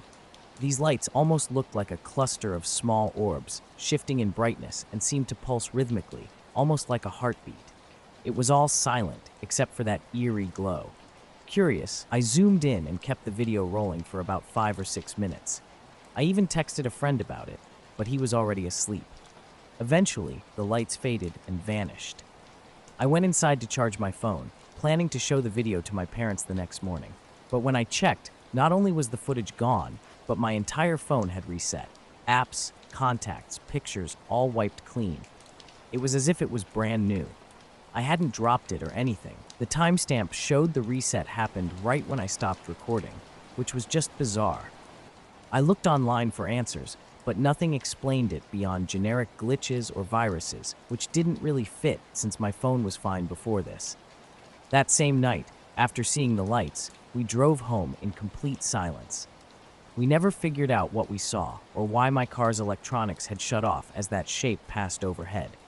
It felt like something was there, almost as if it didn't want us to notice it or keep watching. Now, whenever I'm out driving at night and looking up at the stars, I can't help but wonder if it might happen again. I've been fishing on this lake for years, always before dawn, as it's the only time I really get to enjoy some peace during my week. That morning was typical. I launched my boat in the dark, the sky just beginning to lighten to a hint of blue. I headed to a familiar little cove near some old submerged rocks, a spot where the water is calm and the fish are plentiful. With my gear all set and a thermos of coffee to keep me company, I settled in to wait for the sunrise. The lake was perfectly still, disturbed only by the odd fish jumping, and I had the radio on low for a bit of background noise. About half an hour in, a strange sound caught my attention. It was a faint metallic scraping, like metal on rock, but it was coming from underwater, close by. It wasn't the boat or any of my equipment, and it definitely wasn't coming from the shore. The noise was slow and steady, almost like something was dragging itself along the lake bed. I couldn't match the sound to anything normal for the lake. It wasn't fish, bow, ats, or floating debris. It had a mechanical quality, but it was softer, as if whatever was making it was moving with care. As I tried to make sense of it, the lake remained undisturbed on the surface, no ripples or bubbles to hint at what might be below. With the sky lightening and the trees on the shore just dark shapes in the morning mist, the scraping abruptly stopped. It felt like whatever was making the noise had chosen to go silent. Uneasy, I decided to move. I went to haul up the anchor and immediately noticed the rope felt wrong, tighter and heavier. When I looked, I found the rope frayed, not merely worn, but split and unwound in a perfect spiral, as if something had meticulously unraveled it inch by inch. Back at home, I couldn't shake the memory of the morning or explain what had happened. Later, I tried to capture the strange event on video using my phone, which I'd never used to download anything sketchy. Despite the phone's battery being almost full, the recording vanished along with the pulsing lights that had appeared briefly over the ridge. I've checked every night since from my backyard, but the lights haven't reappeared. I keep wondering if it was all a dream or some inexplicable phone glitch. Regardless, those pulsing lights and the strange underwater scraping linger in my mind, the video disappearing with them. We were out on the lake late that night, just me and Jake, like we did most weekends when we wanted to get away from everything. It was one of those quiet, still nights where the water looks like glass and the stars feel almost close enough to reach. We had the little motorboat anchored a good distance from shore, lines in the water. As the sun started to come up and the mist began to fade, the lake looked peaceful again, as if nothing had happened. On the ride back to shore, I kept glancing over the water, half expecting to see something beneath the surface, a shadow, a shape, anything out of the ordinary. But there was nothing, just the usual early morning quiet. When I got home, I checked the rope again under better light. The spiral pattern was still there, perfect and smooth. It didn't make sense. I've worked with rope enough to know that kind of damage isn't from normal use or animals. It was deliberate, but I couldn't imagine what would do that underwater without me seeing anything. That day, I tried to put it out of my mind and go about my usual routine. But every time I passed by the fishing gear or looked out at the lake, that scraping sound came back in my head, like it was still there, just beneath the surface, waiting. I haven't gone back out to that spot since. The rope's still sitting in my garage, and I keep running my fingers along those spiral phrases, wondering what made them. As I was pulling up the anchor, I noticed the rope looked different. It was neatly frayed in a spiral pattern, almost too neat to be from wear and tear or a snag on the rocks. I ran my hand along it, trying to see if anything was stuck or caught, but there was nothing. No bite marks from fish or animals, just this perfectly smooth unwinding. The anchor itself showed no damage, no rust or anything. It looked normal, but the rope definitely looked different. The spiral fraying wasn't something I'd ever seen before, not on any of my gear or anyone else's. I sat there for a while, staring at the rope, feeling a weird mix of curiosity and unease. The scraping sound was gone, but the memory of it hung in the air. I told myself it was probably some weird snag underwater, maybe an old cable or a piece of metal caught on the rocks that rubbed against the rope. Still, I couldn't shake the feeling that something had been down there doing something, and I just didn't see it. Jake and I were out on the lake, just fishing and chatting, hoping to snag some bass or catfish. It was a chilly night, but not too cold, and we both wore jackets. We sat at the back of the boat, fishing rods in hand. The only sounds were the occasional movement of a bobber and the creak of the boat on the water. The ripples from our movements gently spread across the surface. Suddenly, Jake grew silent and stared out over the water. I followed his gaze, wondering if he had spotted something, a jumping fish or maybe a bird. Then, out of nowhere, a loud splash broke the silence. It sounded like something large had plunged into the water right behind us, but strangely, there was no ripple, no disturbance on the water's surface at all. Just the odd sound of the splash, and then quiet again, as if the water had swallowed whatever had made the noise without a trace. We exchanged a look, both of us feeling uneasy. We stayed still, half expecting to see some sign of movement in the water. Nothing happened until a low, droning sound started up beneath the boat. It wasn't a noise either of us recognized. Not an engine, not insects, not the wind. It was a deep, steady vibration that you could almost feel in your bones, and it kept on at the same intensity, never louder or softer. I asked Jake if he heard it too. He nodded, his eyes wide with apprehension. We didn't speak much after that, just listened to the persistent drone that seemed to come from directly underneath us. It went on for several minutes, unchanging and untraceable, filling the silent night. The lake looked vast and endless, especially as the moon had ducked behind some clouds, leaving everything shadowed and obscure. The only light we had was from a small flashlight Jake had clipped to the side of the boat. I tried shining it over the water, looking for any sign of what was causing our unease, but the beam revealed nothing. Abruptly, the droning stopped. It didn't fade away, it just ceased, making the silence feel thicker. I turned to Jake and suggested we pull up the lines and head back in. We didn't discuss why, but it was clear we both just wanted to leave. As Jake started the motor, the water remained eerily calm around us. No wakes, no splashes, not even from the propeller, which was unusual. We headed back toward shore, the quiet around us more noticeable than ever. We were heading back slowly, the boat's motor breaking the silence as it hummed along. Strangely, the water was calm, almost too calm. It didn't ripple or splash against the hull the way you'd expect. I found myself staring at the water, puzzled by its stillness. During the ride, Jake broke the silence, asking if I felt something odd, like a presence, or as if we were being watched. I agreed, admitting it was hard to put into words. It wasn't fear I felt, but an eerie sense that something was lurking just beneath the surface, aware of us yet unwilling to reveal itself. About halfway back, the boat's GPS flickered and went out for a few moments before coming back on. That glitch made me feel even more uneasy. Fortunately, we reached the dock without further incident. Stepping onto the familiar creaking wooden planks felt like a return to normalcy. The night air by the dock seemed lighter, and the lake looked peaceful under the moonlight and stars, devoid of the eerie silence we'd experienced. Jake and I packed up in silence, neither of us keen to discuss the strange events. On the drive home, I couldn't help but glance in the rearview mirror, half expecting to see something following us, but there was nothing. That night, I lay awake, the sound of splashing water and a low, vibrating drone were playing in my mind, as if the lake was still with me, waiting. Since then, I haven't returned to that part of the lake. Another night, I was coming home from work around 11:30 p.m. The roads were mostly empty.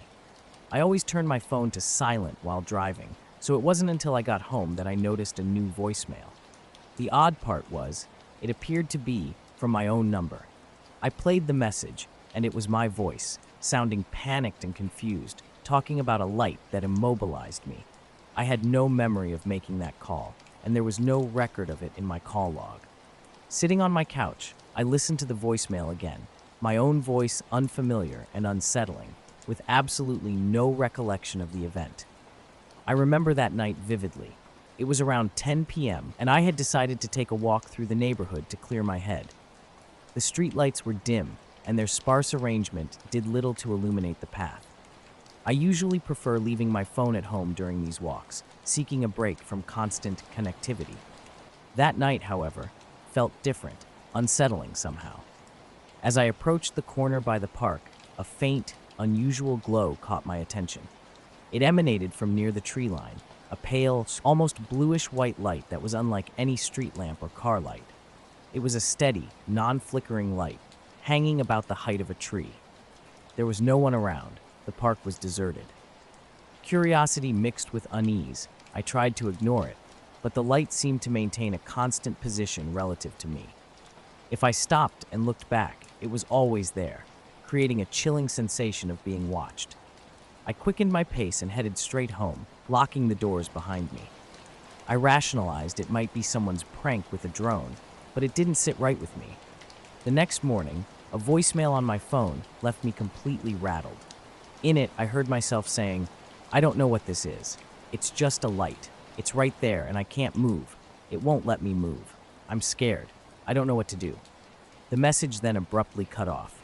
I replayed it multiple times, trying to recall if I had accidentally recorded it or if I'd been fiddling with my phone. But I never talk in my sleep, nor do I make calls or send messages unintentionally. And there were no call records or any sign of outgoing communication that night. Puzzled and increasingly anxious, I checked my phone settings, the audio logs, permissions, anything that might explain the strange recording. Everything appeared normal. No apps were active that shouldn't be, and there was no logical reason for me to have recorded such a message. The idea of someone hacking my phone crossed my mind, but it seemed far-fetched. Why would someone hack my phone only to leave a panicked message in my own voice? Haunted by the voicemail and the mysterious light, I spent the next day glancing out the window, half expecting to see that eerie glow again. At work, I found myself frequently distracted, almost convinced that people were watching me, or that something was lurking nearby. I kept checking my phone, expecting more weird messages or calls, but nothing came. I shared the strange voicemail with a close friend who was as baffled as I was. He suggested it might be a glitch or a virus, but I'd never experienced anything like this before. Despite trying to forget about it, odd occurrences continued over the next few days. Lights in my house flickered without reason. The TV turned on by itself briefly, and late at night, I heard a faint humming noise outside my window. I checked repeatedly, but saw nothing. One night, I decided to record myself talking about these experiences, hoping to make sense of them. When I played the recording back, I noticed a faint background noise I hadn't heard while recording, a low, steady hum, almost like a vibration. It reminded me of the strange light I encountered in the park, a light so intense it rooted me to the spot. I returned to the park to find that light again, but found only darkness and silence, just the usual streetlights and the rustling of trees. I'm still puzzled by what happened that night and how that voicemail appeared on my phone. I heard myself speak words and express feelings about something I don't recall seeing. That light seems to have left an indelible mark on me, though I can't explain how. Since then, I keep my phone close and avoid walking alone at night. The voicemail is still on my phone. Sometimes I play it to reassure myself that it wasn't all in my head, though I'm not always sure I want to hear it. On a different note, the weather took us by surprise during a hike with my friend Mark in the Sierras. The forecast had promised a clear weekend, but by 3 p.m., thick, dark clouds quickly gathered over the ridge, unusual for late summer. We were familiar with that trail, having hiked it 3 times before, always as a 2-night loop through the Granite Basin, exiting near the south entrance. This time, however, we carried only day packs and a tarp, thinking we might extend our hike to the lake and back in a single day without the need for tents. As we were halfway to the lake, the wind began to pick up. That particular stretch of the trail runs narrowly between 2 steep hillsides, not the ideal place to be during a storm. With limited options, we considered taking shelter in one of the dry creek beds nearby. We only started running when the lightning appeared in the distance. The thunderclap followed quickly, within 10 seconds, and the wind changed direction, bringing a peculiar sharp smell along, something like hot metal or wet electronics, but definitely not ozone. We scrambled down a rocky slope into a gully, threw a tarp over some low branches, and huddled underneath. It was hardly perfect, but it was better than nothing. Just as we got settled, the rain began to pour down in big, cold drops that soon turned into a torrential downpour.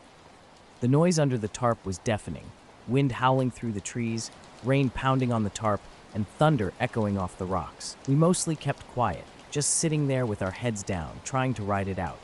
I remember looking at my watch. It was 3:46. Mark checked his watch too and agreed it was just about 4 o'clock. The storm was fierce but quick, lasting no more than 30 minutes. When it passed, the trees dripped and thunder rumbled in the distance. We climbed out, shook off the tarp, and checked our gear. Everything was a bit damp, but thankfully not soaked. We resumed our hike up the trail, noticing a strange calm. The birds hadn't returned, and the air felt heavy, as if the atmospheric pressure was still off. I didn't think much of it then, just relieved we hadn't been struck by lightning. About 10 minutes up the trail from the gully, we stopped for water.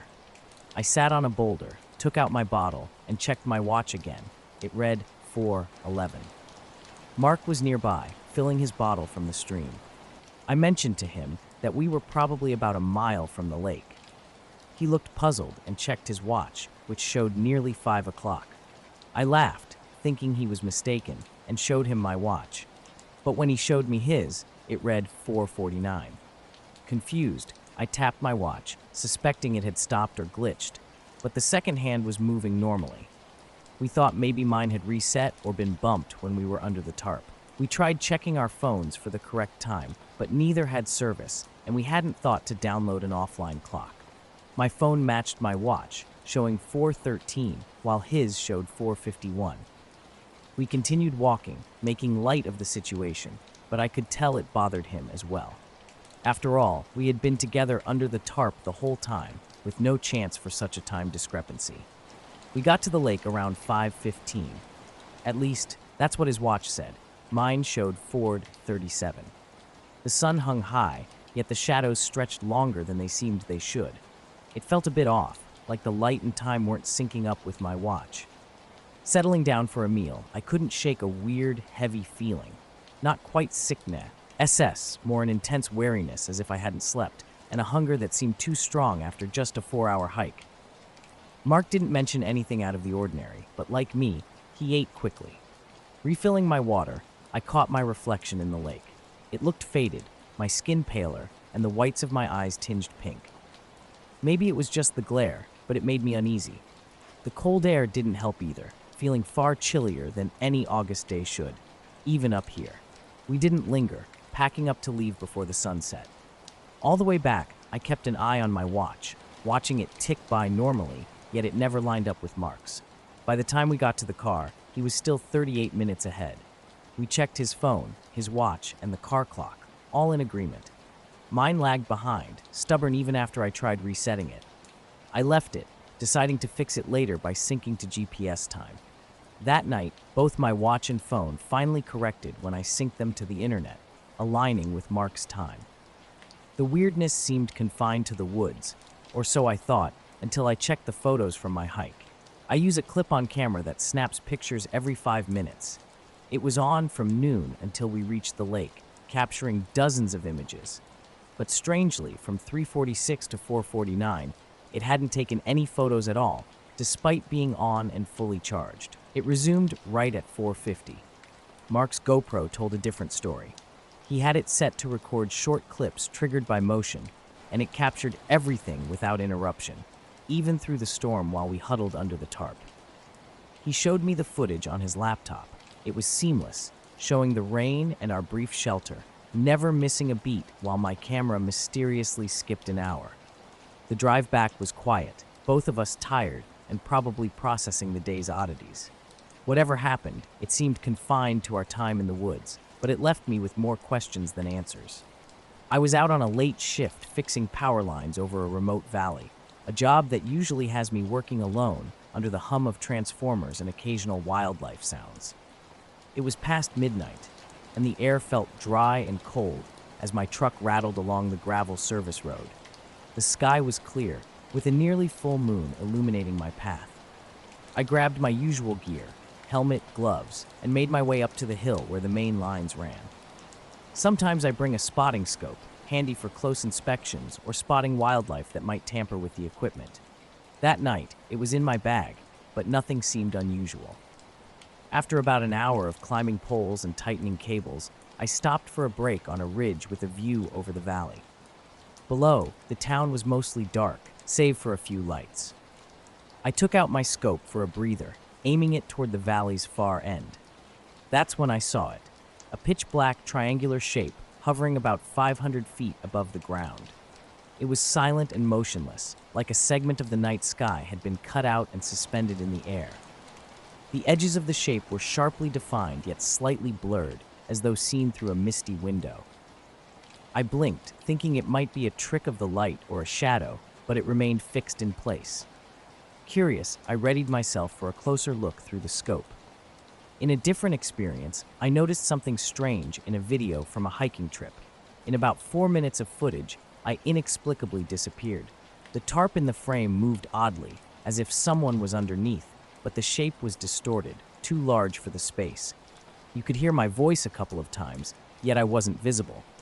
Then suddenly, I reappeared next to my friend as if I had never left. Neither of us remembered me leaving, and we never lost track of each other during that hike. I haven't mentioned this incident to anyone, not to family or work friends. We still go hiking, but we steer clear of that particular trail. Now, I keep my phone's time on automatic. I still wear the same watch, and it usually works fine. But occasionally, I glance at it and something feels off, as if it's trying to catch up from something I missed. I was out scanning the night sky with my scope, just observing the stars and the dark valley below. Suddenly, an odd shape caught my attention. It was there 1 second, and the next, it just vanished without a trace. No noise, no flash, nothing. The space was empty, as if it had never been there. Confused, I lowered the scope and looked around. I half expected to find an explanation nearby, maybe an aircraft or a drone, but there was nothing. The valley was eerily silent, Only the wind rustling through the trees and the distant hum of traffic broke the quiet. I continued to scan the area with my scope for a few more minutes, but the mysterious shape didn't reappear. It felt like it might have just been a figment of my imagination. The whole experience was unsettling. I considered radioing it in, but it didn't seem like a safety concern or anything concrete I could report. Reluctantly, I packed up and started walking back down the hill. Every step was accompanied by the steady beam of my flashlight, though my hands were clammy and my mind raced. The strangest part wasn't just the disappearance of the shape, but how normal everything else seemed. The stars were still shining, the wind was still blowing, and the quiet of the night remained undisturbed. As I walked, I couldn't help but glance over my shoulder repeatedly, half expecting to see something or someone lurking in the trees, but there were no signs of anyone or anything. No footprints, no sounds. When I got home, I went through the photos I had taken earlier that night. They showed nothing out of the ordinary, just the usual hills and starry sky. I even asked a coworker the next day if they had ever noticed anything unusual during their shifts. He just laughed it off, suggesting maybe the night shifts were getting to me. But I couldn't shake the feeling that what I saw was real. It wasn't a plane or a helicopter. It was a silent black triangle that seemed out of place, watching over the valley.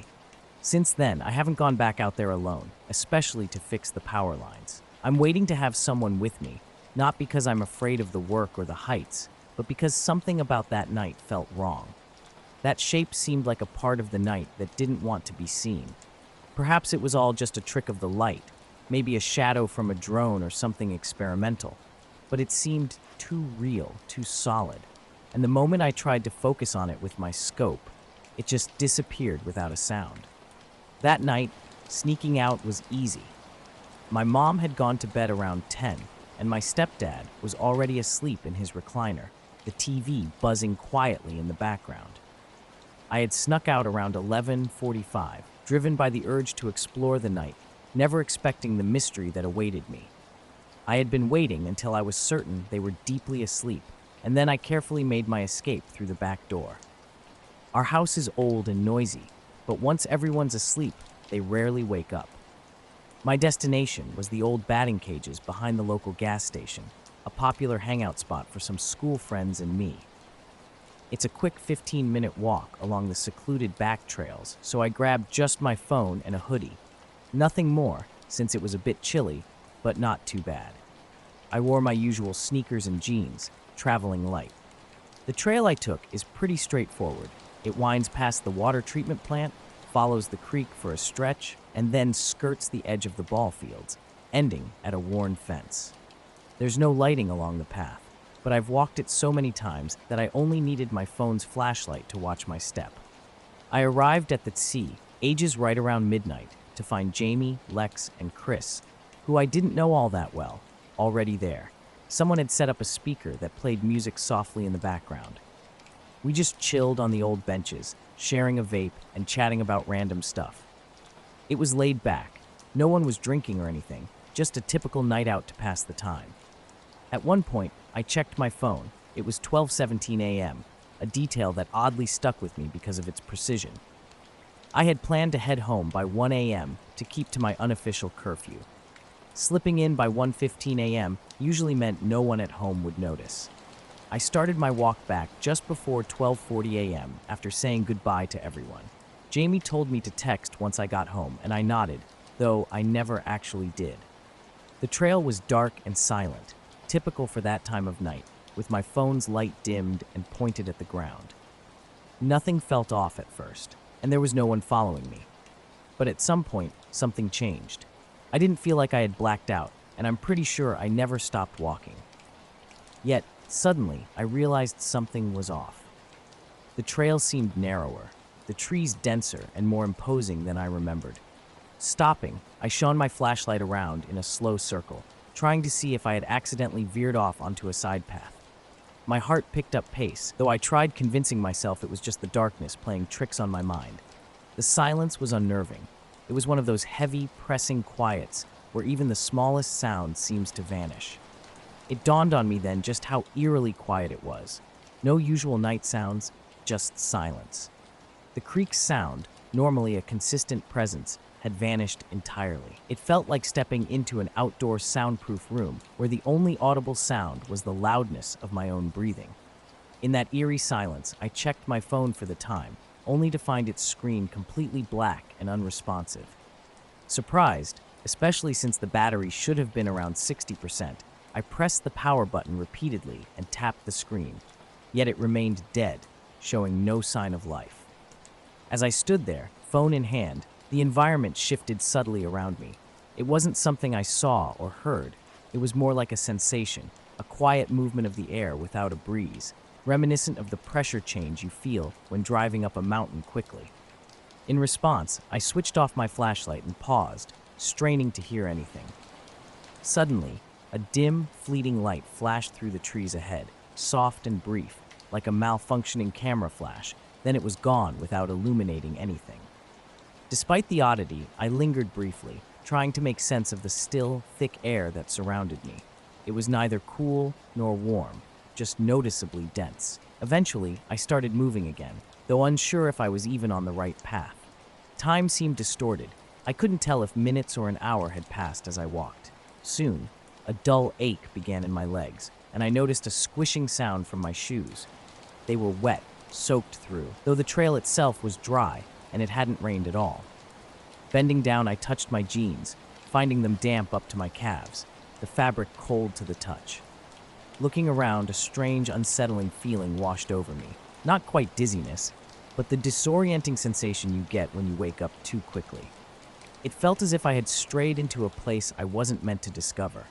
Not in an ominous, threatening way, but more as if I had stumbled upon a scene indifferent to my presence, yet not intended for me. Then, from the direction of the earlier light, a sound reached my ears.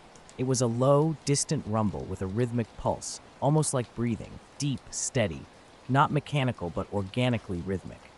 I didn't move towards the sound. My instincts wouldn't allow it. Instead, I remained rooted, enveloped by the night and its mysterious shifts. I was out on the West Ridge Trail near Mount Willard, a solo hike in late September. I had tackled this loop a few times before, a straightforward route, just under 6 miles, mostly through the forest. I started my hike later than planned, around 3:45 p.m., optimistic I'd still get back before sunset. But the weather wasn't on my side. The clouds came in quickly, and it got dark earlier than I expected. About 2 miles in, I took a wrong turn, mistaking a side trail that I thought would lead back to the main path. Instead, it tapered into something barely noticeable, perhaps an old fire break or just a game trail. I realized I had to backtrack, so I turned around and kept a steady pace, focusing on the ground and not looking behind me. As I walked, the surroundings began to look familiar again. The trees more spaced out, a log I remembered jumping over on my way in. A few minutes later, I recognized the water plants near the fence, and soon I was back at the edge of the neighborhood. The streetlights seemed unusually bright, as if I had been underground. I slipped through a couple of backyards to get home, seeing no one. I didn't even bother to take my shoes off. I just went straight to my room, closed the door, and sat on the edge of my bed. The clock read 2:41 a.m. That didn't make sense. I left around 12:40 a.m. The walk back should have only taken 20 minutes, even at a slow pace. I plugged in my phone, which took ages to turn on, and showed it was completely drained. No messages or calls since 12:17 a.m. Taking off my soaked shoes, I dumped water from them into the trash, full puddles, not just dampness. The cuffs of my jeans were stained with a dark, sandy grit. Curiously, I sniffed inside one shoe. It didn't smell like creek water, but more like old metal or something industrial. I didn't sleep much that night. I wasn't exactly scared, but I couldn't shake off the feeling that something had watched me. Not followed, just watched, as if I'd moved through a space that had paused to take notice of me. The next day, I went back to the trail in daylight. The creek was dry on both sides of the bridge. No mud, no water, and the trail looked normal. I even checked my route against a map. There were no missed forks or side trails that looped around. It was as if I had walked home in a straight line, but it took 2 hours to do it. As I walked through the woods, the terrain was gentle, and I could still see my location on my phone's map. Although the GPS dot seemed a bit jumpy, it wasn't displaying me significantly off course. I decided to continue, hoping to reconnect with the main loop. The path soon dipped into a hollow and twisted through a dense cluster of pines. Suddenly, I noticed a profound silence enveloping the area. It was an unusual quiet, devoid of any bird songs or natural sounds, making even the crunch of my boots on sticks sound muffled, as if the air had thickened. The wind, previously active, had ceased altogether. With the atmosphere feeling so different, I slowed down, feeling a hint of anxiety, perhaps due to the dimming light or the fact I was slightly off the trail. I'm familiar with solo hikes in the woods and generally don't get easily unnerved, but this was different. Ahead, the trees parted into a clearing about 20 yards away, roughly the size of a tennis court or slightly larger.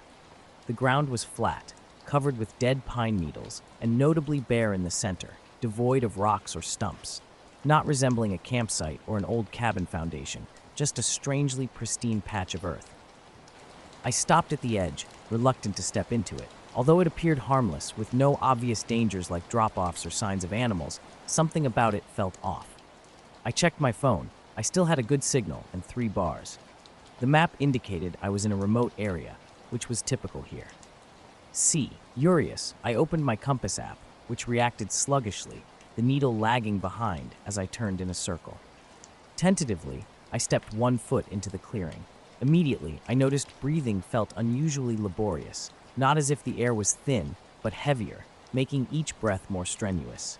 My own breathing sounded louder in the eerie silence, where even the ambient noise had vanished entirely. The trees behind seemed frozen, as if paused. I stood there, not moving for about a minute, observing the stillness. My watch showed it was 4:52 p.m., with the second hand ticking normally. I decided to document this odd moment, taking a photo of the clearing and then a video. My phone functioned without issue, but the playback of the video was inexplicably strange. I was in the forest when everything felt off. The light was dimmer than usual, resembling a slow-motion capture, though my camera settings were normal. As I stood there, a chilling sensation washed over me, suggesting I wasn't alone. It wasn't anything I could pinpoint like footsteps or voices, just the eerie feeling of someone's presence behind me. I spun around to find nothing there, but the feeling persisted. Compelled by unease, I retreated from the clearing, keeping my eyes locked on it as I moved. Even as I distanced myself about 20 feet back into the trees, the sensation clung to me.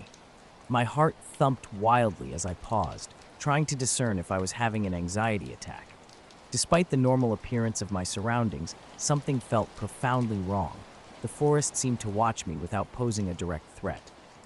I quickly marked the spot on my phone, choosing to loop back and extend my hike rather than cross that unsettling area again. As I walked, I noticed the light wasn't changing as it should, almost as if time had stopped. Glancing at my watch, it read 4:52. I suspected it was broken, but the second hand ticked on. After confirming the time on my phone, which also showed 4:52, I hastened my pace. About 10 minutes later, the trail began to look familiar again. The wind stirred, rustling the leaves, and suddenly all the natural sounds returned as if the forest had been unmuted. I stopped to check the time. It was now 5:04. Somehow, 12 minutes had passed without me noticing, despite my close watch on the time. I quickened my steps, nearly jogging back. Strangely, I encountered no one else. No hikers, no dog walkers, which was unusual for this area. Reaching the parking lot, I found my car solitary. This sometimes happened on weekday evenings, so I didn't dwell on it much. Sitting in my car, I tried to make sense of the day, the odd clearing, the peculiar air, the muted sounds, the elusive time. Once home, I reviewed my photos. The image of the clearing was darker than I remembered, almost dusk-like, with blurred edges and slightly warped trees, adding to the day's surreal quality. Last fall, I went camping alone in northern Arizona near the Magellan Rim. I've always enjoyed solo trips, especially late in the season when the parks are quieter. I'm experienced and always well prepared with gear, maps, food, and an emergency beacon. The spot I chose was off a rough, unpaved forest road, far from the beaten path, with no cell service, typical for the area. I arrived around 4 in the afternoon. The weather was slightly cloudy but dry. My campsite was about 50 yards off the road, near a line of trees with a clear view of the sky. There was already a fire ring built by previous campers, so I set up my tent, gathered wood, and settled in for the evening with the usual routine: building a fire, cooking dinner, making tea, and watching the stars. That night, after dousing the fire and brushing my teeth, I settled into my tent around 10 p.m. The night was still and quiet, marked only by the occasional sounds of wildlife and an owl in the distance. I read for a bit on my Kindle before falling asleep. I woke up suddenly around 2:30 a.m., not because of any noise, but due to a sudden, inexplicable awareness. The tent was unusually cold, and everything was silent, too silent, even for the wilderness. A few weeks before this trip, I had experienced something odd during a daytime hike in the same area. I recorded a video on my phone, but when I tried to play it back, all I got was a black screen, and the file wouldn't open, not even on my laptop. Something about that incident felt unsettling, and since then, I hadn't returned to that specific part of the forest. I still have the coordinates, but every time I think about going back, a strong gut feeling advises against it. The strangest interaction occurred when I mentioned this incident to a few friends. One friend inquired if the clearing from my video had moss. When I said it was just dirt and dead pine needles, he nodded and cryptically remarked, "Yeah, they're never mossy. Nothing grows where they stand." I didn't press him on who they were. I wasn't sure I wanted to know. Halfway through unzipping the tent flap, I noticed something odd about my pile of firewood, glowing under the moonlight just 10 feet away. Initially, it appeared an animal might have tampered with it, scattering the logs. However, as my eyes adjusted, I realized the wood hadn't been disturbed at random. Instead, it was meticulously arranged into a spiral, each log and stick laid flat in a tight, clockwise direction, starting from the center and curving outward, resembling a snail's shell. Earlier, I had stacked those very logs against a nearby tree. Now, they were all incorporated into this precise formation. It seemed impossible that I hadn't heard anyone, especially since I'm a light sleeper when I'm outdoors. The ground around the fire ring was soft and dry, perfect for leaving footprints, yet there were none. I stepped out of the tent barefoot in just my base layers, despite the freezing air, and grabbed my flashlight to investigate. Shining the light around, I noticed the ground surrounding the spiral was smooth, without any marks from boots, paws, or even my own feet, just undisturbed dirt and that unnervingly perfect spiral. Looking towards the tree line, I found nothing but darkness and silence. I wasn't exactly panicking, but the sight was unsettling, akin to entering your kitchen to find every cabinet open with silverware meticulously sorted by size on the floor. I stood there, scanning the woods for about 5 minutes, trying to rationalize the situation as some bizarre prank or unknown animal behavior. But no animal arranges firewood in spirals, and no person could do this in complete silence without leaving a trace or taking anything. Eventually, I felt compelled to dismantle the spiral. I didn't rearrange it as before. Instead, I kicked it apart, dragging the larger logs back to a pile near the fire ring. Back in the tent, I zipped it up tightly and lay awake until dawn, enveloped in an eerie silence, devoid of even the usual night sounds like insects or birds. When the sun rose, I hurriedly packed up. I was supposed to leave the next day, but I couldn't stay another minute. I skipped breakfast, quickly checked the site to ensure I left no trace, and left. I'd been driving trucks for a few years, mainly running loads between Laredo and Nashville. It was a job I liked. The roads were familiar, the rigs were decent, and driving at night meant less traffic and cooler air. Just me and the open road. This particular trip last summer was like any other. I left Laredo around 5 p.m. with a trailer full, headed for a warehouse outside Memphis. The weather was fine, and the road conditions were perfect. Around 10 p.m., I stopped for a gas station burrito near Dallas and topped up the fuel tank before heading northeast. Everything was normal until I crossed into Arkansas close to Hope around 2 a.m. That's when things started getting strange. My truck is equipped with a dash cam, required by my company, which records everything, both front-facing and in the cabin. It usually captures mundane things like near misses with wildlife or the odd minor accident. It loops footage, saving clips to an SD card and uploading them when I enter a service area. But that night, around 3:15 a.m., as I drove north on Highway 29 past a rest stop I typically ignore, the atmosphere changed. The road is flat there, flanked by low pines, with no lights or towns for miles. I was alert, not tired, sipping on a Coke with the windows down.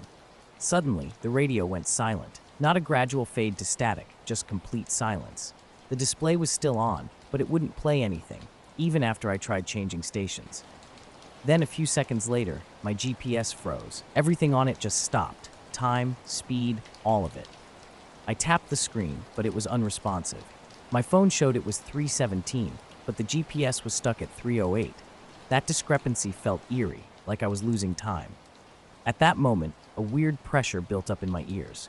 It wasn't like when you change altitude. This was more like the air inside the cabin was getting denser. I turned off the air vent to listen, and it was utterly silent except for the hum of the tires on the road. No engine noise, no wind, just an overwhelming quiet. Then, everything snapped back to normal as suddenly as it had stopped. After that, I pulled over to check everything. I walked back to where I thought I'd seen something earlier, but the ground was undisturbed, smooth, with no footprints, as if I'd imagined the whole thing. But I knew I hadn't.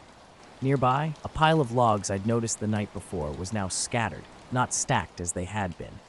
Not a sound was made, but something had definitely moved them. In the end, I got back in my truck, puzzled and a bit uneasy, and continued on my route. It was an experience I still think about, especially on quiet, solitary drives through the night. The radio suddenly played a song halfway through as the GPS showed it was 3:23 a.m. Strangely, my phone also read 3:23 a.m. Thinking I might have spaced out, I didn't dwell on it much. After arriving in Memphis just after 7 a.m., I unloaded and called dispatch like usual. Later, while grabbing breakfast, I decided to check the dashcam footage, driven by a hunch that something odd might have occurred during that silent stretch. To my surprise, there was a 15-minute gap in the footage, from 3:08 a.m. to 3:23 a.m. Both camera feeds had nothing for those minutes.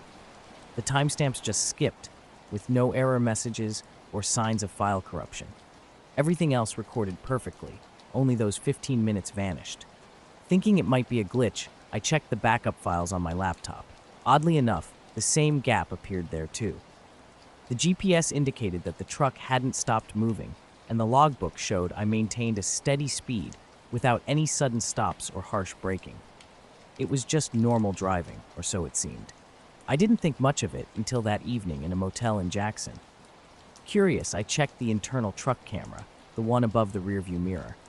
This camera usually just captures low-resolution footage as a backup, and I only review it if needed. The internal camera had recorded those missing minutes. The footage showed me driving, hands on the wheel, eyes forward. I appeared to be driving normally, not unconscious or distracted. Yet something was off. I didn't blink, didn't glance at the mirrors, didn't fidget. My eyes were just locked straight ahead, and I was eerily still, almost like I was on autopilot. Even more unsettling was how my mouth was slightly open, but I wasn't breathing heavily, just sitting there, mouth open, completely still. As I watched, the footage owed brief, intermittent flickers of static, quick pulses of horizontal lines flashing across the screen without any accompanying sound. It was as if some kind of interference was affecting the camera. Watching the footage, I felt uneasy. It was like watching someone impersonate me, someone who almost got it right, but couldn't mimic the subtle, natural movements. I watched it 3 times, each viewing not easing the unsettling feeling that what was captured didn't really seem like me at all. The whole time I was driving, it was just a straight stretch of road bordered by pine trees, with no turns, exits, or stops. For those 15 minutes, the outside camera didn't pick up anything unusual, like headlights from another car or oncoming traffic. All it caught was me, driving with a blank expression and my mouth slightly open. Suddenly, at 3:23, everything returned to normal. The next clip shows me just driving regularly again, reaching for a drink, checking the mirrors, and blinking. I looked tired but alert. I showed the dashcam footage to a mechanic friend who used to drive long-haul trucks. He suggested maybe I had nodded off with my eyes open, But that didn't explain why the dashcam footage was still running before and after the incident, or why only that one segment was missing. It also didn't explain why the backup camera recorded it while the main one didn't. I didn't report it to dispatch. I mean, what would I say? My truck drove itself while I just sat there like a mannequin? I thought it might be an electrical fault, but a check didn't show anything. A week later, I checked the data again. The clip from 308 to 323 on the internal camera had degraded. It wasn't exactly corrupted, just fuzzier, as if it had been copied over multiple times. My face was harder to make out, but the flickers were still there, every 7 seconds, regular as clockwork. After that, I started keeping an analog watch on the dash as a backup and swapped out the SD card. I also set up a second camera in the sleeper cab, just to be safe. I've driven that route 6 times since then without any incidents. No lost time, no flickers, no blank stares. But I haven't driven that particular stretch of road in the middle of the night again. Now, I time it differently, leaving earlier or later, just in case. That early morning on the lake, it was just me, my small boat, and the typical quiet before the world wakes up. The water was calm, the sky mostly clear with a few clouds drifting east. I'd been out there for a couple of hours, and it had been pretty slow. No bites, just the occasional ripple from the wind. Then suddenly, the wind stopped. Not a shift or a breeze, it just went dead still. The water turned as flat as glass, which was odd considering there had been a steady breeze. It didn't make sense for it to stop so abruptly. I looked around, puzzled by the sudden change. It was just this eerie quiet, no signs of a storm or any distant sounds you'd usually hear like planes. Then, there were the birds. On a typical morning, they'd be all over the place, perching, flying, chasing bugs. But now, they were all bunched up, circling tightly above the water in a strange, tight spiral, as if pulled by some unseen force. I counted at least 20, maybe 30, all swirling around like there was something invisible in the center drawing them in. As I watched them, I noticed something odd in the sky. It looked like a large, dark blotch. Not a cloud, though, more like a haze, similar to smoke, but it didn't smell, nor did it move. Strangely, it didn't reflect any light. Normally, even clouds have a bit of a glow on the edges where the sun hits, but this thing, it was just a flat, dark mass hanging there. No light shone from it, and it cast no shadows on the water beneath. Trying to make sense of it, I first thought it might be a trick of the light, or maybe a shadow from a distant storm, but the rest of the sky was perfectly clear. The sun was rising behind this shape, and its light seemed to just pass around the edges without altering the form or color at all. Meanwhile, the birds kept circling, their calls growing sharper and more frantic, yet there seemed no panic, just a relentless, unbreakable pattern. I reached for my phone to capture this bizarre moment, but the moment I touched it, the screen flickered and went dead. Odd, considering I had fully charged it the night before. I tried turning it on again, but it was no use. It wouldn't power up. As I was puzzling over this, something else struck me. The usual insects weren't around. Normally, you'd have bugs buzzing and landing on you, especially by the water on a warm morning. But there were none. No mosquitoes, no flies, nothing. Even the water was strangely still, without the usual birds that skim the surface. Feeling uneasy but trying to stay calm, I reminded myself I had seen odd weather and bird behaviors before, while out on the lake. Yet something about this felt different, unsettling, in a way I hadn't experienced before. I work as a meteorologist at a small regional weather center. My job typically involves staring at numbers and screens, tracking the usual storms or fronts. It's routine, nothing out of the ordinary. But a few months ago, I experienced something that I still find hard to explain. It began late one evening, just before my shift ended. I was monitoring the radar for any storm activity in our area. About 10 minutes passed, and this shape in the sky just stayed put, like a bruise hanging motionless. The birds kept circling around it. The wind had completely dropped. Slowly, the birds started flying away one by one, and a slight breeze picked up, stirring the water back to life. As the wind grew stronger, the dark shape began to fade, its edges blurring until it completely disappeared. The birds scattered in all directions, and everything smelled normal again. I tried to use my phone to capture what was happening, but it wouldn't turn on at first. When it finally did, I noticed the battery was at 10%, which was odd since it had been fully charged just hours before. My hands were trembling, making it impossible to take a clear picture or video. Not knowing what to focus on didn't help either. I packed up and started heading back to shore, with the familiar sounds and smells of the morning returning. Throughout the day, I couldn't stop thinking about what I had seen. I discussed it with a friend who fishes often. He suggested it might have been a weather phenomenon, or maybe a shadow from a plane or drone. But he admitted he'd never heard of anything behaving like that. Completely black, casting no shadow, no reflection, with such a strange effect on birds. A couple of nights later, I brought it up with my brother. He half joked, asking if I'd been dreaming or if I'd had a few drinks before going out. I hadn't. I was sure what I saw was real, but I couldn't identify it. I checked the weather reports for that day and the days after. No storms, no atmospheric anomalies, nothing that matched what I saw on the lake. Now, when I go fishing, I often find myself scanning the sky. The birds behave normally, and the wind blows as it should. But on particularly still mornings, I catch myself looking up, half expecting to see that inexplicable dark shape circling silently above the water again. On a typically quiet night, the radar screen at my station displayed a massive, slow-moving blob just south of the city. It was peculiar, unlike any weather pattern I'd ever come across, almost appearing as a solid object hovering at a low altitude. Intrigued, I quickly checked the satellite images for any sign of clouds or disturbances, but found nothing but clear skies. The radar continued to track this enigmatic shape, moving stead, eye without changing form like a typical cloud or storm would. It resembled a solid shadow more than anything else. Wondering if it might be a technical glitch, I ran a system diagnostic check, which turned up no errors or signs of interference. To add to the mystery, I called a colleague a few towns over, and his radar was picking up the exact same thing. Same size, same speed. This consistency between two separate radars puzzled me further, especially since there was nothing on the satellite views or any ground reports of unusual activities. I even used a flight tracker app to see if any aircraft were in the area that could explain the radar return. Nothing. No planes, no helicopters, nothing that could fly so slowly. It was moving at just 10 to 15 miles per hour.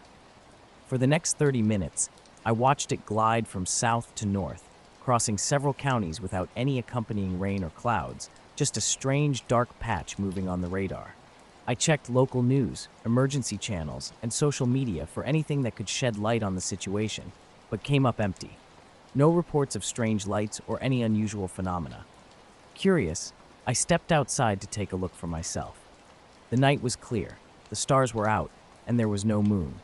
The air felt cool and still, with no lights or sounds breaking the silence. I returned inside and continued to monitor the radar until the shape eventually began to fade as it reached the northern edge of the radar's range.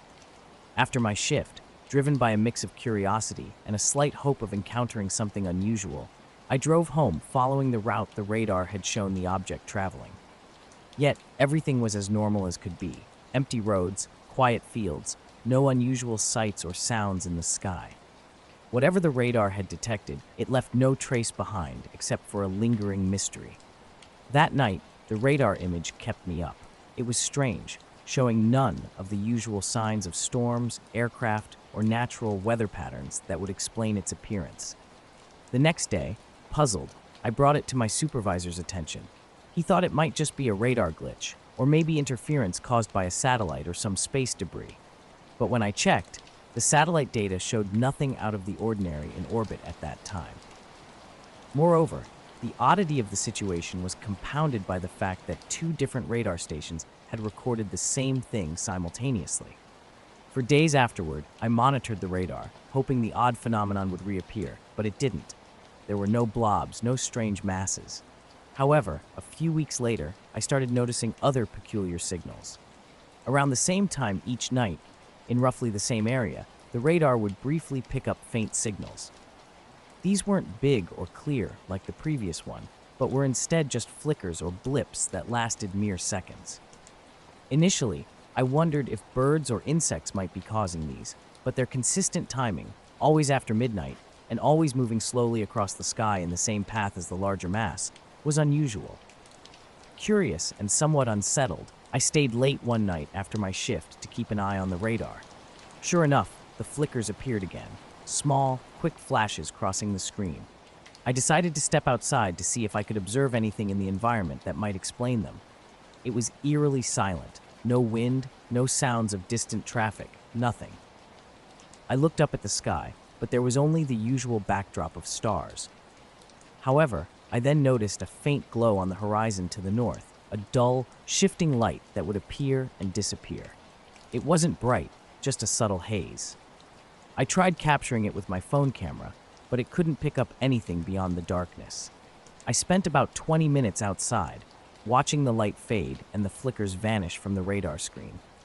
As I walked back to my car, a more unsettling feeling crept over me, as if I were being watched. I kept looking around, half expecting to find something or someone behind me, but there was nothing, just the quiet night. After that night, I didn't bring it up at work. I didn't want to be seen as losing my grip or tampering with the data. Since then, I've occasionally checked the radar during my night shifts and found those flickers again, moving slowly in the same path. I still have no explanation for what caused that big mass or the flickers, and nobody else seems to have noticed anything similar. It remains a mystery, one that keeps me wondering and occasionally glancing over my shoulder. I was flying a small private plane late one night, just on a routine trip to drop off some paperwork at a nearby airport. I usually enjoy the calm of night flights. Above, the skies were clear, the weather calm, and below, the city lights twinkled coolly. It's quite the scene, and a great way to clear your mind. Around 10:30 p.m., cruising at about 5,000 feet and chatting with air traffic control ATC on the radio, everything seemed perfectly normal. Then, suddenly, a red blinking light appeared off my left wing tip. Initially, I thought it was another plane, perhaps someone flying a similar route. I scanned my instruments for other traffic, but they showed nothing. That was odd. I radioed ATC, any traffic near my position, 5,000 feet, heading northeast? They responded, sounding puzzled. Negative. No other aircraft within 100 miles of your position. Confirm your coordinates. After confirming my exact location, and with ATC again confirming no other flights scheduled nearby or visible on radar, I looked out again. The red light was still there, a little off to the left and slightly behind, blinking steadily in the same rhythm as a normal navigation light. But it wasn't moving relative to me. It was matching my speed and distance perfectly. When I adjusted my speed, the light mirrored my actions. If I slowed down, it slowed. If I sped up, it did too. For the next 10 minutes, I monitored the light with a growing sense of unease mixed with curiosity. Despite repeatedly checking my instruments and the radar, nothing showed up. The light just kept pacing me. I called ATC again, this time more concerned. I'm seeing this red light just off my left. It's pacing me and matching my speed exactly. There's no traffic on your radar? Confirmed, they said. Nothing on radar. No other flight plans in the area. Throughout the encounter, I couldn't help pondering different explanations. Was I seeing glitches? Perhaps misreading the instruments? But the data was clear and consistent on my screens. It felt as if something passed through my area like a shadow, moving close to the ground, yet invisible to any camera or eye. Just a strange pattern on the radar, a quiet night, and this persistent feeling that something was there, just beyond sight. I was flying alone when I spotted a light outside my airplane. A bright red one that didn't make sense because of how remote we were, far from any populated areas. At first, I thought it might be a weather balloon, but those don't blink or move like this one did, maintaining speed with my plane. Maybe a reflection or an instrument glitch? But no, it was definitely outside as I could clearly see it through my window. I tried to snap a picture with my phone, but between the glare and the movement of the plane, I just couldn't get a clear shot. I thought about using my handheld camera, but I didn't dare let go of the controls for too long. Meanwhile, I was in constant communication with Air Traffic Control, ATC, checking if they had any reports of other anomalies in the area, but there was nothing. No warnings, no other sightings, just silence on their end. Curious and a bit unnerved, I decided to test if the object was indeed following me. I executed a sharp left bank and dropped altitude slightly. To my amazement, the red light mimicked every move I made, maintaining its position perfectly.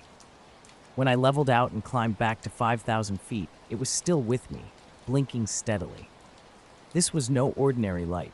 Pilots often see various lights, but they usually make sense. This one didn't. It wasn't showing up on radar, there were no explanations from ATC, and it behaved as if it was tethered to my aircraft. About 20 minutes after it first appeared, the light blinked twice and then disappeared. Just like that, no fading, no movement, it was simply gone. I peered into the darkness, half expecting it to reappear, but it didn't. I contacted ATC again, but they reported no traffic on radar that could explain what I had seen. Even after landing and parking the plane, that mysterious light was all I could think about. What was it? Why did it follow me? Why didn't it appear on any radar or instruments? I talked to other pilots and checked with ATC the next day. No one else had seen anything, and there were no reports of unregistered flights or radar glitches. I've flown a lot and seen my share of odd occurrences, strange lights, unusual weather phenomena, but this was different. The way it paced me, matched my speed and position so precisely, and then vanished without a trace from radar, left me puzzled. I'm not one to jump to wild conclusions. I don't claim it was something out of this world. It was just a strange, unexplained event that keeps replaying in my mind. It was there, then it wasn't. That's it. No dramatic ending, no answers, just an unresolved mystery that lingers with me. I'm really into tracking satellites as a hobby. It's a peaceful activity that lets me sit outside at night with my phone or tablet, watching these tiny dots cruise across the sky. Knowing that they're machines built by people far away makes me feel connected to something grand, even if it's just technology. One clear, crisp night last fall, I was out on my back porch just after dark. I was using this cool app that shows the real-time positions of satellites. You can tap on a satellite, and the app will track its movement overhead, showing you its speed and when it'll go out of sight. Typically, it's nothing out of the ordinary, maybe the International Space Station or a weather satellite. But that night, something strange happened. A new satellite appeared on the app, marked by a little red dot instead of the usual white or yellow. This was odd, so I tapped on it. Immediately, things felt off. This red dot wasn't moving smoothly across the sky like the others. Instead, it was zigzagging in sharp, jagged turns, almost as if it was dodging something or trying to hide. Its speed was erratic too. It would almost freeze in place and then suddenly dart off. I tried to zoom in on the app, thinking maybe it was just a glitch, but there was no flickering or jumping like you'd see with a glitch. The movement was too consistent, too deliberate. I kept watching, and this red dot continued its bizarre dance across the sky, not following any known orbit or moving like any typical satellite. Everything was eerily silent around me. Normally, I'd hear the distant hum of highway traffic, crickets, or the occasional bark of a neighborhood dog. But not that night. All there was to accompany me, and the strange red dot, was a red blinking light that followed me for a while and then just vanished, as if it had never been there. That night, everything felt off as soon as I stepped into the field after sunset. The sky was shifting into that deep blue that comes just before total darkness, carrying the fresh, earthy scent of rain after a dry spell. I had planned to check the fence line and head back for dinner, but my usual routine was interrupted by the sight of the cattle. They were all huddled together in the center of the field, unusually tense and alert. Their heads were lowered, muscles tight, and their eyes darted around nervously. It wasn't normal. They usually scattered, relaxed, and grazing or resting at this time of day. Back home, I settled in to track satellites, a hobby that usually capped off my day. The app showed the usual smooth gliding of satellites across my tablet screen, all except for one. This one was a red dot that behaved oddly. It hovered, then shot upwards quickly, as if escaping the atmosphere, only to stop abruptly again, higher than before. It stayed like that, jerky and unpredictable, in stark contrast to the other satellites moving smoothly on their paths. For about 20 minutes, I watched this erratic behavior until the satellite simply vanished. No gradual disappearance, just gone, as if it had never existed. The app updated, and the list no longer showed the red dot. I tried refreshing the app and restarting my tablet, but nothing brought it back. I searched online forums and satellite tracking sites, looking for anyone else who might have noticed the same thing, but found nothing. The following nights, I kept looking up at the sky, hoping to spot it again. Occasionally, I'd see quick, faint blips at the edge of the app, but nothing like that first night. They appeared briefly and were gone just as quickly. All of this was happening against a backdrop of unusual stillness. The typical night sounds, even the distant barking of dogs, seemed muted, as if the world was holding its breath. I couldn't shake the feeling that something was off, not just with the cattle or the strange satellite, but with the entire night. It felt as if something was watching, waiting. Was it a test satellite or a drone from some government agency? None of those explanations seemed to fit, especially not with how it moved and then just disappeared. Why would it behave like that? Why make everything feel so quiet and tense? I have no definitive answers, just a lingering sense of unease and lots of questions about that night. Something didn't behave as it should have, and for a brief moment, I felt like I was witnessing something never meant to be seen. I whistled softly, mixing in their names, but the cattle barely reacted, just huddling a bit closer together, like they were protecting each other. They didn't moo or stomp around restlessly. Instead, they just stood there, strangely still, as if frozen, yet poised to run. That's when I noticed it. A circular, scorched patch of grass about 20 feet across, right in the middle of the field. The grass inside the circle was blackened and crisp, as though it had been burned, but there was no ash, no smell of smoke, no indication of fire at all, just dry, crackly grass. I walked around the circle a few times, looking for clues. I thought perhaps a campfire or a grill, maybe even a lightning strike, but there were no scorch marks outside the circle, no burned branches, nothing. The dirt inside the circle was darker too, almost as if it had been steamed or dried out by intense heat, but the ground looked undisturbed, with no signs of anyone having been there. I checked for footprints or any disturbance in the dirt, but nothing. It was as if no one had walked there for days. The cattle seemed unharmed, no burns or cuts, their coats fine, just visibly spooked. I tried to make sense of it all, looking for any sign of people, animals, tire tracks, anything that could explain the odd gathering and the scorched grass, but came up empty. Reluctantly, I decided to leave the circle alone. I approached the cattle again, spoke softly to them, and after a few minutes, they began to relax. A couple even ventured to graze right near the edge of the circle, instinctively avoiding going inside. I didn't push them. As I headed back to the house, a strange heaviness settled over me. I thought about calling my neighbor, but I hesitated, not wanting to sound crazy. We all cherish the quiet and undisturbed life out here. This was anything but normal and definitely not a joking matter. That night, sleep barely came. I kept hearing a low, almost imperceptible humming, as if the field itself was alive. Several times, I got up to look out the window. The moon cast a pale light over the pasture, but the ring was too far to be seen. Yet every time I blinked, I thought I saw something moving just at the edge of my vision, something elusive. The next morning, I headed back out. I woke up with my hands still gripping the steering wheel in a completely dark car. The silence was thick. No radio, no phone, nothing making a sound. I blinked a couple of times, trying to make sense of where I was. The dashboard clock flashed 12, which was odd because I clearly remembered it being 2:15 a.m. when I had pulled over. Confused, I sat there for a moment. I had been driving down that road, tired, and decided to stop at the next turnout to rest. Maybe I had just dozed off for a few minutes, but the clock hinted at something else. Looking around outside through the windshield, the turnout was deserted, surrounded by just trees and fog hanging low. I could see my own breath in the chill. All was silent, save for a faint hum of distant traffic. I shook off the grogginess and focused again on the clock.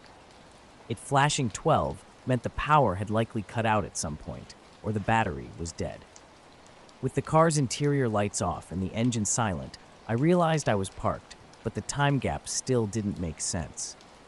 I unlocked my door and stepped out into the cold, immediately pulling my jacket tighter around me. But the ring was still there in the field, the grass burnt black, the cattle unbothered, and back to their slow, lazy grazing, as if nothing had happened.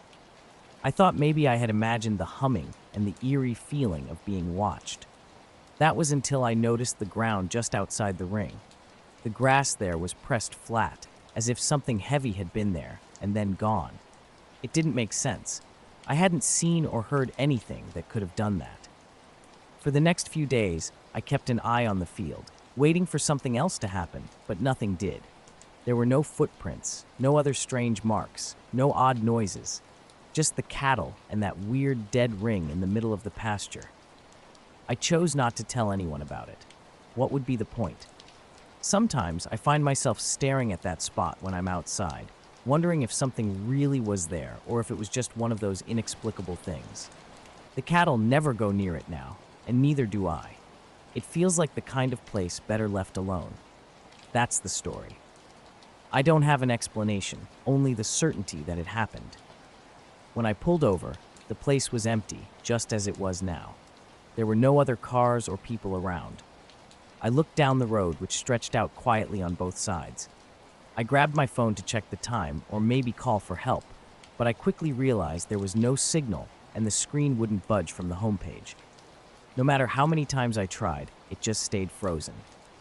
It was odd, though I guess things like this could happen when you're far out in the middle of nowhere. With nothing else to do, I decided to just wait it out and then drive back. But that's when I noticed the air had a strange, metallic, sharp smell. I leaned out the window for a better sniff, and the scent was strong and unnatural. It didn't smell like gas or smoke, just weird. Turning back inside the car, I realized the headlights were off. That was strange because I was sure I'd left them on. Flipping the switch did nothing. I checked the battery with a tester from the glove box, and it was completely dead. That didn't make sense because I hadn't left the engine running ahead. The battery shouldn't have died like that. With no other choice, I grabbed my flashlight and decided to walk toward the highway, hoping to find something or someone. The dense trees and thickening fog made the turnout feel claustrophobic. As I walked, the silence struck me. Normally, you'd hear insects or leaves rustling, but here it was just eerily quiet. No crickets, no rustling, just a heavy, pressing silence. Out of nowhere, I caught a glimpse of something. Through the trees, there was a faint, bluish glow. It was soft and seemed to float, not like any flashlight or car light. It moved slowly deeper into the forest. Every instinct told me not to call out. It felt like I was being watched. As I turned to head back, I looked up and saw a lone light in the sky. It was steady and didn't flicker like stars do. I blinked, and it vanished. The sky was clear, so it couldn't have been hidden by clouds. That sent a chill down my spine, and I hurried back to my car. I decided to just sit and wait till morning. That's when I realized my watch was gone. I always wore it, and now it was neither on my wrist nor in the car. I searched everywhere, but it was nowhere to be found. The oddities of the night were adding up, and none of it made any sense. Sitting in my car, I realized I couldn't remember when I had taken off my watch. As I puzzled over this, a low, vibrating hum caught my attention. It wasn't like any machine or engine. This was a soft, pulsating sound, seeming to come from beneath the ground. Peering outside, the fog had grown denser, curling around the trees like creeping smoke, carrying with it a strange, cold, metallic smell. From the corner of my eye, I spotted something move at the edge of the turnout. A dark shape, it slipped behind the trees without a sound, just a shadow gliding smoothly along the trunks. It vanished when I blinked. I tried to convince myself it was just a deer or a raccoon, but its movement was too deliberate, too smooth to be natural. Hoping for a bit of luck, I attempted to start the car, but the battery hadn't charged, the engine was dead, and the lights wouldn't come on. I stepped out, walking down the road in search of help, with the rhythmic hum and the swirling fog as my only company. The road was empty, no cars, no people, just the fog and the trees moving as if they breathed. When I returned to the turnout, my car was just as I had left it, but I felt a nagging sensation of not being alone. The next morning, I called a tow truck, and a new battery brought the car back to life, lights and engine working as if nothing had happened. But that wasn't the end of the strange occurrences. For days, I felt a presence, like something was watching me, a shadow lurking just out of sight. Additionally, the clock on my dashboard was stuck, frozen at 12, adding to the eerie series of unexplainable events. I never figured out what caused the battery to die, where the time went, what created that light in the forest, or what was moving behind the trees. But I am certain that night was different. Something was out there, just beyond my comprehension. I made it home safely, but now, every time I close my eyes, I see that dark shape moving through the fog, haunting my thoughts. I still hear that pulsing hum, as if it's out there somewhere, just waiting.